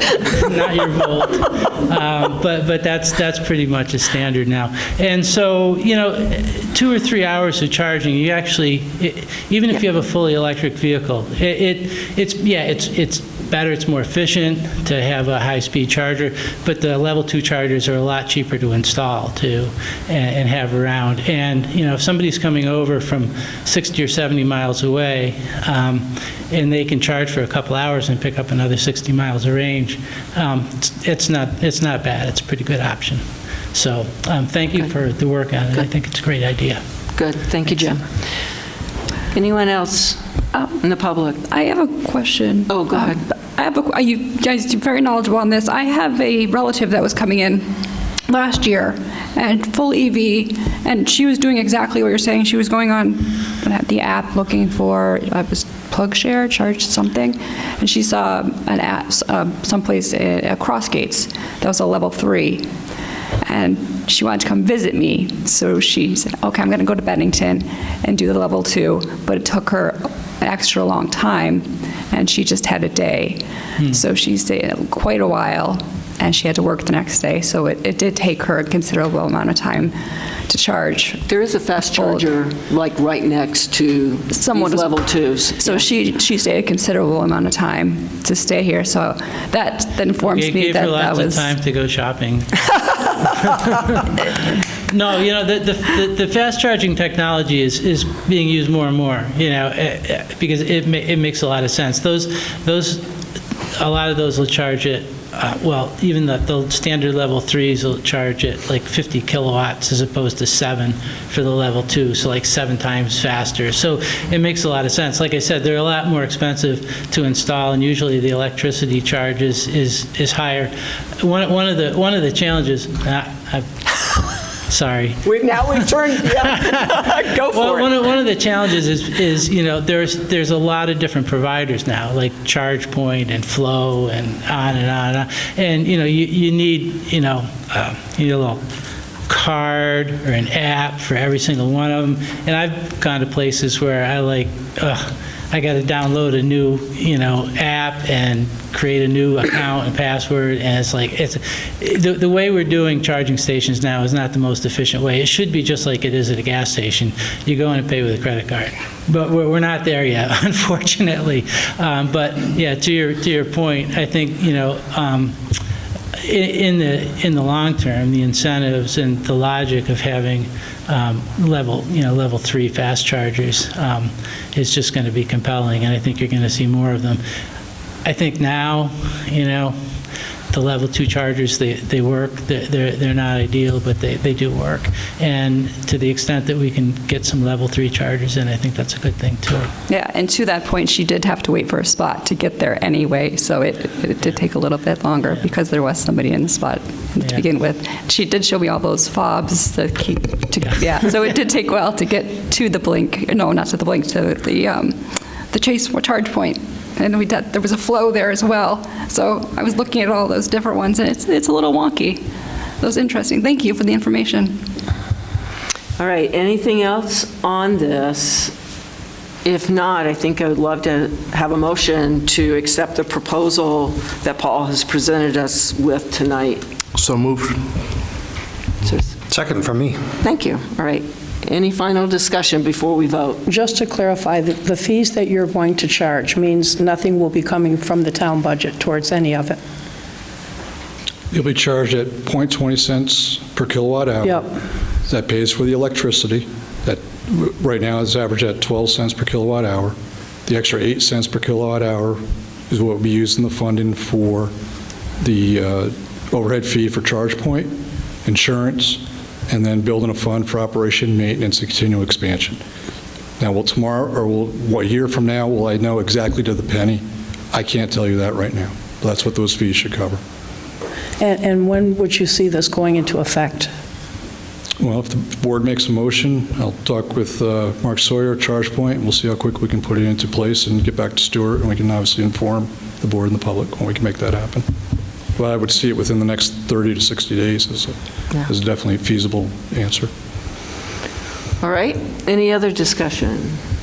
All right. All those in favor, please say aye. Aye. Any opposed? Any abstentions? Excellent. I just want to thank Mark Sawyer. Obviously, he's a key person for doing this as well. I want to make sure he's known that for his efforts on this. Thank you both, Paul. Thank you. Thank you. All right. That was great. All right, next up, resolution to accept Ben High Vermont Community Development Program grant. Shannon, you're there. Okay, good evening, everyone. So this is the Vermont Community Development Program. They are the state agency that administers the federal funds that come through housing and urban development through this program, and they're called Community Development Block Grants. So we applied, and I came before you with a resolution to apply for this grant.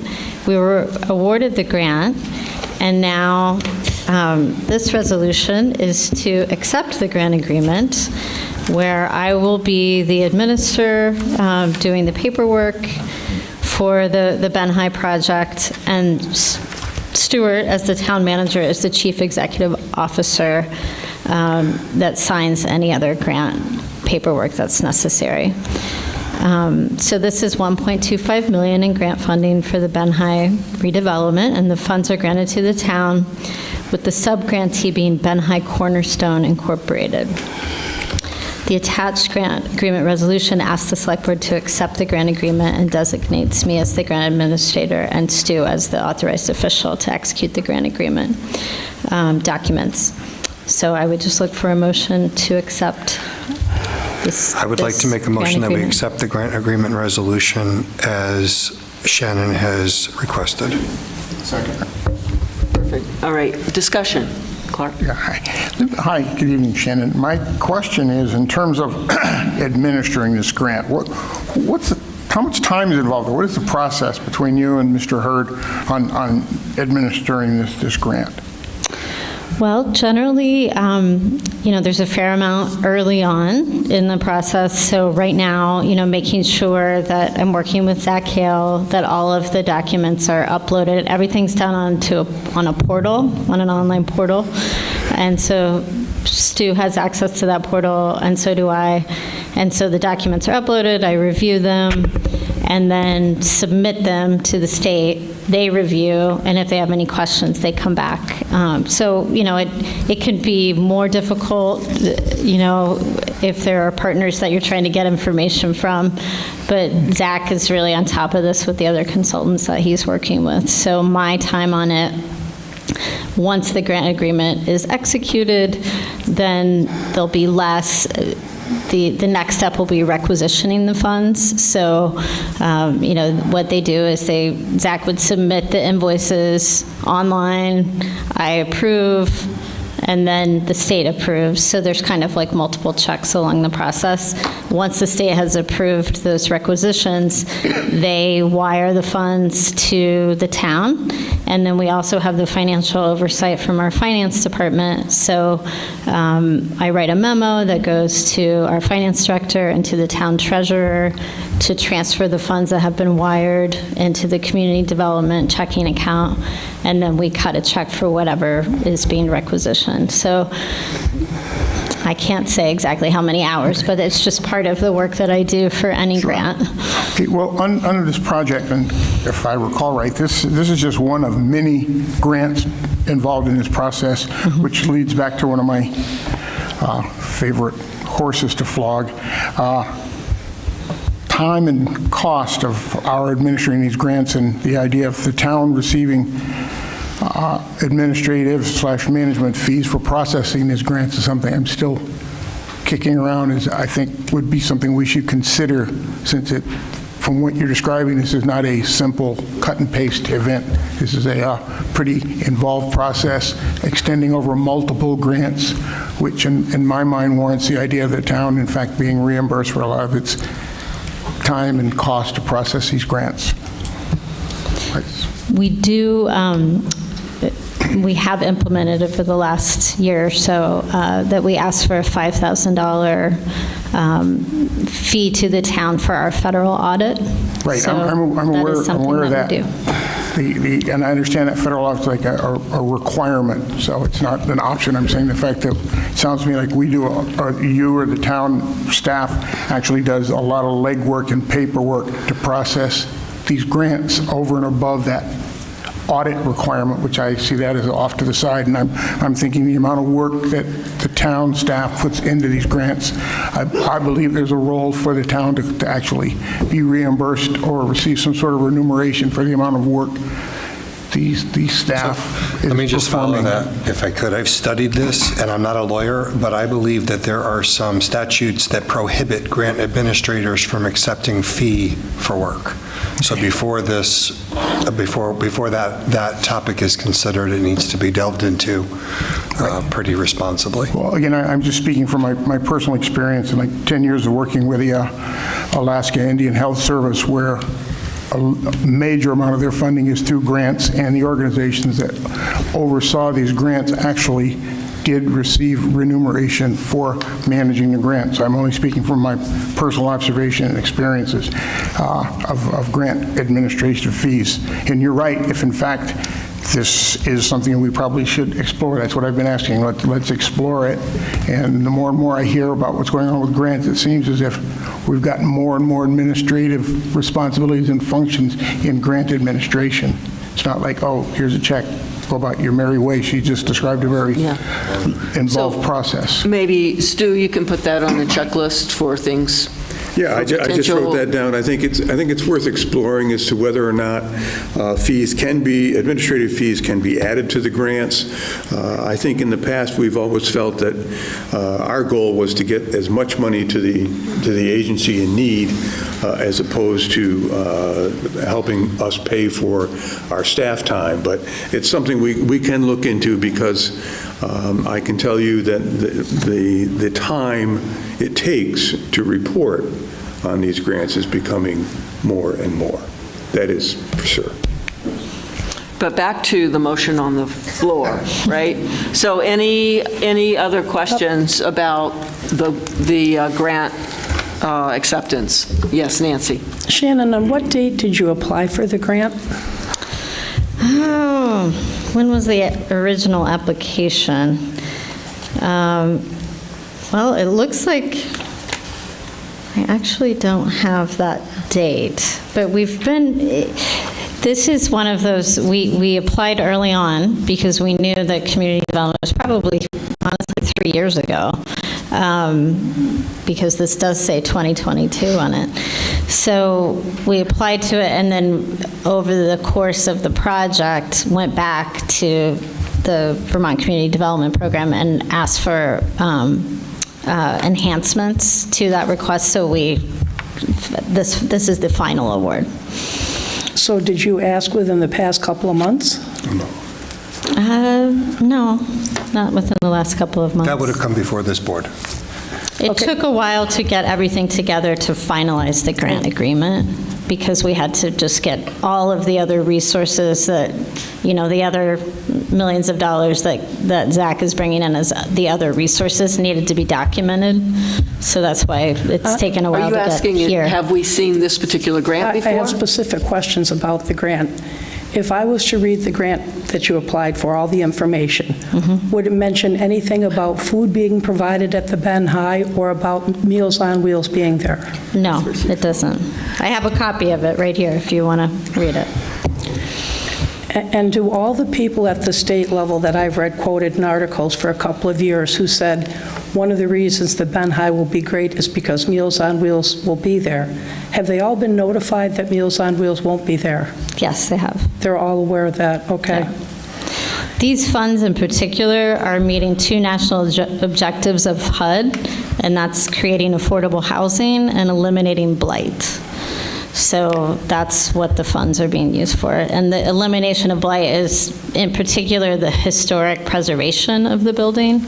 So all of the facade work, et cetera. I thought they had that money, and if I'm hearing there's another $1.25 million, I don't understand why Meals on Wheels can't be allowed to go as they were Can we promised. stay on topic for this grant resolution, please? Right. This is not an additional. That is not on So We're not if you're discussing that tonight. If it was $54 million, does it mean it's up to $55.25 million? No, this is not in addition to the other funds. It's just we're coming back with the final grant agreement. So this was part of that final funding stack that was presented. And who exactly is Cornerstone? The Ben High Cornerstone is a nonprofit entity that's been created to be the real estate holder at the Ben High building. So another way to think about that is the Putnam project. So the real estate holding company that owns the Putnam block is actually Bennington County Industrial Corporation. The project management company is M&S Development. So this is similar. So Ben High Cornerstone, which is an entity that was created by the Cornerstone Housing Partners. That's the merger of Shires, NeighborWorks, and the Rutland Housing Trust, has created this entity to be the real estate holder of the Ben High building. And they're working in partnership with Hale Resources, who is going to be the full project manager of all of the 2 different condos in So it's the 2 Rutland groups because Shires is no more, correct? Well, it's merged with the other 2 Well, groups. they've taken over all of Shires. It's merged. Well, but there's nobody from Shires left, I don't believe. I think that's not true. They have most of their staff is still here in town. Did you just say the BCIC owns something at the Putnam Block? They own the Putnam, they are the real estate holder of the Putnam Block, and the reason for that is that all of these grants and all of the new market tax credits are flowing to a nonprofit entity, and so it's the same process here. Oh, I thought the BCI, did you say RC or IC? BCIC. I thought the BCIC was eliminated a few years back. No, that is their only function now is as the holding company. So let's stay on the topic of the grant, however. Any other questions on accepting over $1 million for Ben High? From the board, any concerns, questions, comments from the public? Just another follow-up on Cornerstone. If you had the money you needed a couple of months ago, is this an additional $1.25 million? No, it's part of that original funding stack that was presented. So then you didn't have the money in January? At the Ben High meeting, I thought they had all the money. They were The money was awarded, Nancy, but it has to cycle through a formal process where we agree to accept the funds. The state then goes through its process and sends those funds to us when they are required. So the grant's already been awarded. It was awarded some time ago. This is the final step in getting that process that gets the money flowing. Right. The sitting board at the time agreed to this piece of this when the application was approved to be submitted. Right. So we are here to simply finish the job. I would like to move on from this. We have a motion on the floor. Any other new topics that we want to bring up relating to accepting this? Seeing none, all those in favor, please say aye. Aye. Aye. Any opposed, please say nay. No. Any abstentions? Okay. I have a resolution to circulate for signatures. Thank you. All right. Thank you, Shannon. Okay, thanks very much. All right. Next up, yet another policy. We thought we were finished. Yes, no, this one is very, very new. It just came to us within the last week. The community development folks at the state of Vermont have now determined that towns who are receiving funds must have a formal policy involving accounting, auditing, and financial reporting, which Bennington has been doing since it merged with the village of Bennington in 1969. However, we now have a formal policy initially drafted by the League of Cities and Towns to help us all out. It is a policy we obviously have been following, but we do need the board to approve the policy and sign it so that we can then submit it with other paperwork to the state to show that we are in compliance with their desires. All right, so for the purposes of discussion, can I have a motion from the board to adopt the policy as presented? So moved as presented. Second? Thank you. All right, discussion. Yes, Nancy. Stu, all the information that the group, our taxpayers pay to do the audit every year, is all of that information available for any citizen who wants to access it? Yes. All of it? They can see all Yes. of it? Okay. They can see the audit. Obviously, the audit takes a snapshot of financials that are prepared throughout the year by our finance department. I suppose. No, but I mean the information we received. Yes. Any citizen go and look and read through that whole book? Yes. Yes. It's on is it on the website? I don't believe so. I'm not sure we've put the audit up on the website. I would look to Jonah for that one. But I just wanted to make sure Yeah. anybody can go and read Anybody can do it. everything. We have copies at the office if people would like to come and get one. Okay. Good question. Other questions on the policy? Anyone in the audience? Yes, please, come on up. State your name and town of residence. Please. Charlie, Bennington. What office is it that we would go to look at the... You can come to the town offices. Town offices. Okay, that's all. You come right to the reception area, there are copies right there. Make them available to you. Thank you. Great. Other questions, comments? All right, seeing none. All those in favor of the motion, please say aye. Aye. Aye. Any opposed? Any abstentions? Great. I will circulate this for your signatures as well. The Select Board Chair has a special line. Oh, okay. All right, so next up, manager's report. Thank you. I have actually two action items for you tonight. One was in your report, so we'll start with that one. The second annual Soberfest is returning to Bennington on September 20th of this year. They are actually bringing Soberfest to downtown Bennington and are looking for street closures. The Chief of Police has reviewed these with the folks at the Turning Point Center of Bennington, and they are looking to close the streets from 8 a.m. until 5 p.m. on September 20th, and it's a pretty standard closure. Main Street from the Four Corners east to Valentine, and School Street from Main to Pleasant, as I said, from 8 a.m. until 5 p.m., and I would need a motion from you to make that closure real. Someone want to make that motion? So moved. Second? Second.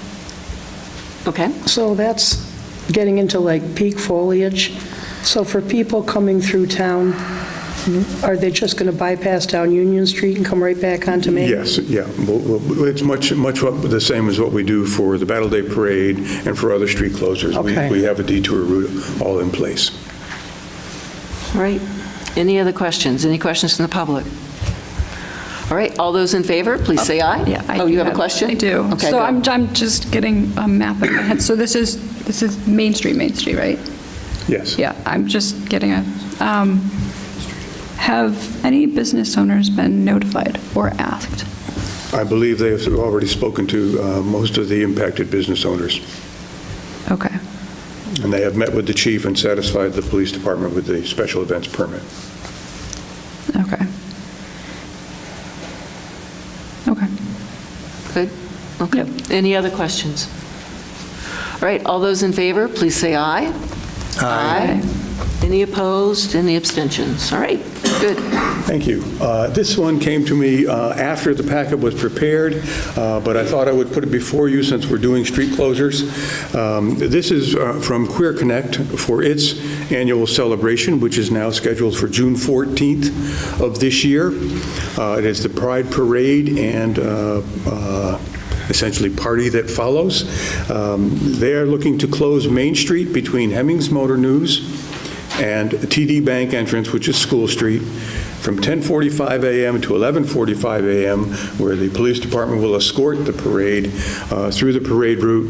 The road will then be opened for through traffic, and the group will move to Pleasant Street and the splash pad for its celebratory activities, and therefore we would be asking to close Pleasant Street between North and School from 9 a.m. until 4 p.m. on that day. Again, they've met with the police department and I think satisfied all of the special events permit necessary. And they have notified all of the businesses. Great. And I'm sorry, what hour on Main Street? Main Street is from 10:45 in the morning to 11:45 in the morning. All right. Someone want to make a motion? Will they be closing off the entire Pleasant Street or Pleasant Street partial? from north to School, just that one block. Okay. Still looking for a motion. I move we accept the road closures as described. Thank you. And I'll second Tom's motion, please. Okay. Any discussion? We might have already had it. Yes. I understand Main Street, so we're going to cross South Street too, the Four Corners is going to go from Hemmings out, so we're going to, for an hour. Yeah, for that 1 hour, that entire area will be closed through traffic, excuse me. She's ready to stop at Four Corners. Yeah, okay. All right, any other questions? Any questions from the public? All those in favor, please say aye. Aye. Any opposed? Any abstentions? All right, we're good. Thank you very much. I don't have any other action items for you. I do note here for you folks and for the public that we did seek requests for proposals from 14 state-recognized appraisal firms. As you know, we are under order by the state of Vermont to do a reappraisal in the coming years. Appraisal companies are very busy right now. We did receive one proposal from the New England Municipal Consultants, LTD, for a fee of $708,000 with a start date of 2027 and a completion date of 2030. They have just recently finished Manchester. We'll be starting Rutland City and Brattleboro within the next year. And so reappraisal firms are very, very busy. This is a firm that is well recognized in Southern Vermont, obviously has some experience in Southern Vermont, and therefore we have entered into the agreement with them. It is something that is required by law, and we will proceed as their dates have indicated. We have over, I think it's $1.05 million set aside for the reappraisal. We'll be able to use some of the excess funds for upgrading our mapping and for other fees associated with the reappraisal. So there'll be minimal or no impact at all on the taxpayers for this process. Can I just also remind the public that this is not an automatic increase in taxes? This is a correction or an update of values. A budget is a budget.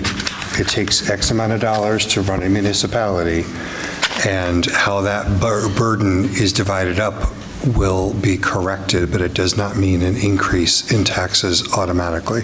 That's the fear that everyone has when they hear the word reevaluation. I'm scared. It's not an automatic tax. When was the last time? Has it been over 10 years? 2008 was the last time we did a complete reappraisal. And the state requires that we maintain a coefficient of dispersion of less than 20% and a CLA of greater than 80%. And for all of those years up until the second year of COVID, we were able to do so. We were at 94% and something like 12%, and property values have shot through the roof, and it's cooling a little bit, but it really hasn't stopped. So we are now in the need for a reappraisal. Super. All right. Anything else in the manager's report? That's all I've got tonight. Thank you. All right. Upcoming agendas. So usually the reorganization meeting is fairly light. Reorganization for April 14th, and I will be presenting the various certifications and resolutions on the bond vote for the PFOA-related work on the south end of Bennington. That is coming forward with step 1 and 2, and you'll have those documents in your packet. And that does not impact the taxpayers either. That's a forgivable loan. Super. All right. All right. Good. All right. Next up, wait, we weren't going to use this terminology. That's mean. It says remarks from retiring board members. Right. Somebody told me to put it there. I think we use different terminology. Declining sound. Oh, declining was the word we didn't want. Right. Declining, departing, they all sound. It's like you're dying. Yeah. Okay. All right. Okay. So that's you and me, Jean. I know. Do you want to go first? Or you want me to go first? I'll go first. Okay. Okay. Go for it. Okay. I'll be brief. At least for me, it's considered brief. In case anyone is wondering how it came to be that Jeannie and I are on the select board, let's go on a quick stroll down memory lane on how that happened. We were actually asked to run for the select board separately and didn't know each other had been asked. When we found out both of us had been asked to run, the idea of running as a pair of jeans took off, and it worked 3 times, and here we are 9 years later. In the beginning, I especially looked to our chair and the person who asked us to run, Tom Jacobs, for advice and support. He was my role model. He was a very smart and caring man with unwavering integrity. Tom died several years ago, but I still think of him often and I miss him a lot. Working with town staff and the BPD has been one of the best parts of this experience. I am constantly amazed at the skill level and dedication of our town employees. There seems to be no end to what you can accomplish. Please know that what you do does not go unnoticed. The level of compassion of everyone at the BPD and the willingness to embrace the new world of community policing has been inspiring. Working together toward common goals is your superpower. Please take care of yourselves. We need you. Thank you to all town staff for all you do and for answering my endless questions. It's no secret this last year has been challenging for me. I am extremely grateful for the brave community members who had the courage to speak out after the November meeting when I shared my concerns. It was a huge boost for me to know so many people heard me and were moved to act. Please keep paying attention, come to meetings, ask good questions, and stay engaged. Bennington is our community, collectively, and it is up to all of us to watch over her and protect her. I am not going to attempt to list all that was accomplished over the last 9 years. Maybe Jeannie will do that. Let's just say it's a very long list, and I am proud to have been part of everything we did as a board. Thank you, Bennington, for supporting me and giving me the opportunity to serve. Being on the Select Board has been one of the most meaningful experiences of my life. My advice for the new board is to keep moving forward, work together, always behave with integrity, and be brave. If you do that, Tom Jacobs would be proud. Oh, all right. We did not, Jean and I did not talk, but we are definitely complimentary. All right. So I wanted to start by thanking the Bennington community for your sustained engagement and for your support of our town vision. Those that came before us on this board set the stage for an amazing decade of change. I've been on this board for 9 years, and I give credit to Greg Van Houten, Michael Keene, Tom Jacobs, Donald Campbell, and Jim Carroll for their encouragement for me to get involved and their willingness and patience in sharing their wisdom. In that same vein, I want to thank Jean Connor, who has been a steadfast, really hilarious, and incredibly honest and thoughtful colleague these 9 years. The Bennington community has been deeply involved in shaping our government and vision. Thinking all the way back, so you did forecast what I was going to do. Thinking all the way back to the community visit sessions in 2011, before we were on the board, people in this town, led by a forward-thinking select board, laid a path to a healthier, happier, and more inclusive community. This success was possible because of our excellent and dedicated town staff. They form a truly remarkable team that serves us all. In the last decade, the Select Board and this community have supported many housing initiatives and partnerships, including those through the Putnam Project, the hospital, Shires Housing, and Hale Resources. The town has supported the revitalization of downtown and all the additional economic activity that the Putnam Project has brought us. Southwest Vermont Healthcare has been an active partner in the success of the Putnam Project and has shown their extraordinary support for this community by facilitating a positive future for the Southern Vermont College campus. And of course, the Ben High Project. That continues to demonstrate Hale Resources' commitment and belief in this community and also in town government. Recreation and green spaces have flourished in Bennington in the last 10 years. The trail systems have come into their own. Trails going up to Mount Anthony and out toward Pownell are maintained by amazingly energetic groups of volunteers. The walking and bike paths through town serve both a functional and a recreational purpose, and they are widely used. The YMCA, through the management agreement, has transformed our rec center into a hub of activity with youth summer camps and after-school programming, exercise classes for adults, and teen leadership opportunities, all in less than 7 years. All these projects have needed a forward-thinking select board and an enthusiastic community. We now have a splash pad, we have the lovely Main Street Pocket Park, and this spring we'll see the outdoor portion of the skate park finished. We should be very proud of the increase in public participation in the last decade. Following the community visioning process back in 2011, community groups formed to work on parks, on poverty, on housing, and making Bennington a place for all of us. Following a huge community meeting downstairs in this very firehouse toward the end of COVID, Bennington adopted a town vision, and the Bennington Police Department adopted a mission statement, both crafted by the community at large. Over 100 people have participated in updating town policies on policing, served on short-term task forces, and charter review committees. In the last 5 years, we have had so many people applying to be on our 9 town boards and commissions that we've stopped having new board members serve on more than one board. This sense of shared purpose and responsibility is very, very welcome. It's also worth noting the increased number of participants at select board meetings. In the last 6 months, this room has often been brimming with people, both to learn and to share their perspectives. If there's any doubt where this community wants to go, no one need look further than this past election. The strong support shown for the 2 new and 1 incumbent select board members speaks to the importance that Bennington places on good government and continuing on the positive path we're on.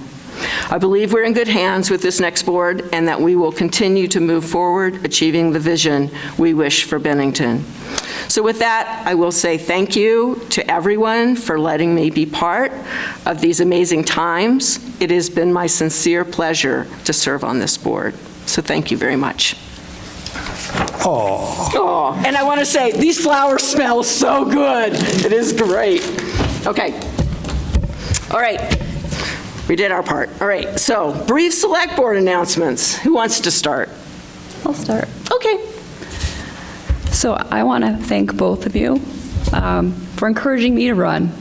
I've been asking that quite a few times, and then you both supported me, encouraged me to run. It honestly would have been something I probably wouldn't have done without your support and encouragement. And, and the goals that this board previously have done in the past, 5 years now, while I've been on this board, I think we've accomplished quite a bit with the 2 of you and boards previously in this board. So I want to thank you both for that. And I think time is the greatest commodity that anyone has. And the 2 of you have put in so much time for our town. So thank you very much. And I've prepared a roast for you. Oh, no! But don't get nervous. They're maple roasted almonds. So here's one to you. Thank you. Your face is for price. I thought you were going to take a roast, like a roast beef. No, I wasn't thinking that kind of roast. Oh. Sarah, that's really sweet. Thank you. It's really sweet. It's really sweet. Okay. Thank you again. Thank you. Somebody else has to go next. Okay. Anyone else want to go? Nancy's got her hand up. Okay, go. If my numbers are correct, I believe less than 25% of our registered voters bothered to turn out for town meeting. That's very concerning. Do people not care? Do they feel that their local officials don't want to listen, don't want them to be involved, don't want them to be, be concerned about their own town? I'm looking forward to our next meeting with the new board members. I'm hoping the group wants to work together and get our citizens involved and keep them informed. And we will be addressing several issues. What happened at the last meeting when I guess the chair and vice chair decided without even an agenda discussion to remove the other business section that had been on the agenda is concerning.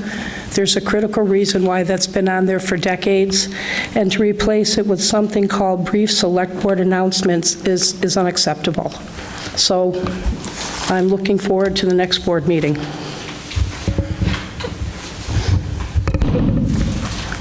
Anyone else before we adjourn? Tom? Yeah, I also want to thank the two of you for the incredible number of hours. One of the biggest lies we tell people when they tell us they're thinking of running for select board. That's right. If you're thinking of running for select board, stop listening right now. But if you're not, if you're already elected, it's too late. It takes an incredible amount of time to provide the service that we owe the voters of Bennington, and these two have gone above and beyond. I've seen them schedule vacations around things so that they can perform their duties and just take extra steps that most people out there never have to consider at all. And I'm incredibly grateful to have served with both of you, and I've learned a lot from you, and I hope you will continue to watch the agendas and speak from that microphone over there whenever there's anything relevant that you might have to offer. But thanks so much. Thank you. I just want to say that I ditto mirror the thank yous that our retiring board members are receiving. I've always been of the belief that those who can serve should, and I will always believe that, and I will always preach that. These two push those of us that might be on the fence to taking action in places where that action can actually make a difference. And I was very grateful to have had the last 2 years working with both of you. The learning that takes place. I wish that terms could be, and this isn't a change to law, I wish that terms could be better understood, because for the first year, you're learning. For the second and third year, you're beginning to understand how to get things done and what your community is asking of you. And that's a very short period of time. And I'm grateful that Jean and Jeannie committed the number of years that they did. I also have all the respect for them that they have made the decision that they've given all that they should. So thank you both. Thank you. All right, with that, I will entertain a, whoop, okay. Serving one's community, one's country is every citizen's responsibility, and in my mind, duty to do everything they possibly can. I think that these two ladies, they were integral to my decision to run for the select board. Thank you. All right, with that, I will entertain a motion to adjourn. Only 5 minutes late. I'm making a motion that we adjourn. Is it Not seconded? bad. It's only 5 minutes late. Do we have a second? Judy, would you like a final second? Second. Second. All those in Seconded favor? by Seconded Jean by Connor. Jean Connor. All those in favor, please say aye. Aye. Thank you all for coming and for staying to the end of the meeting.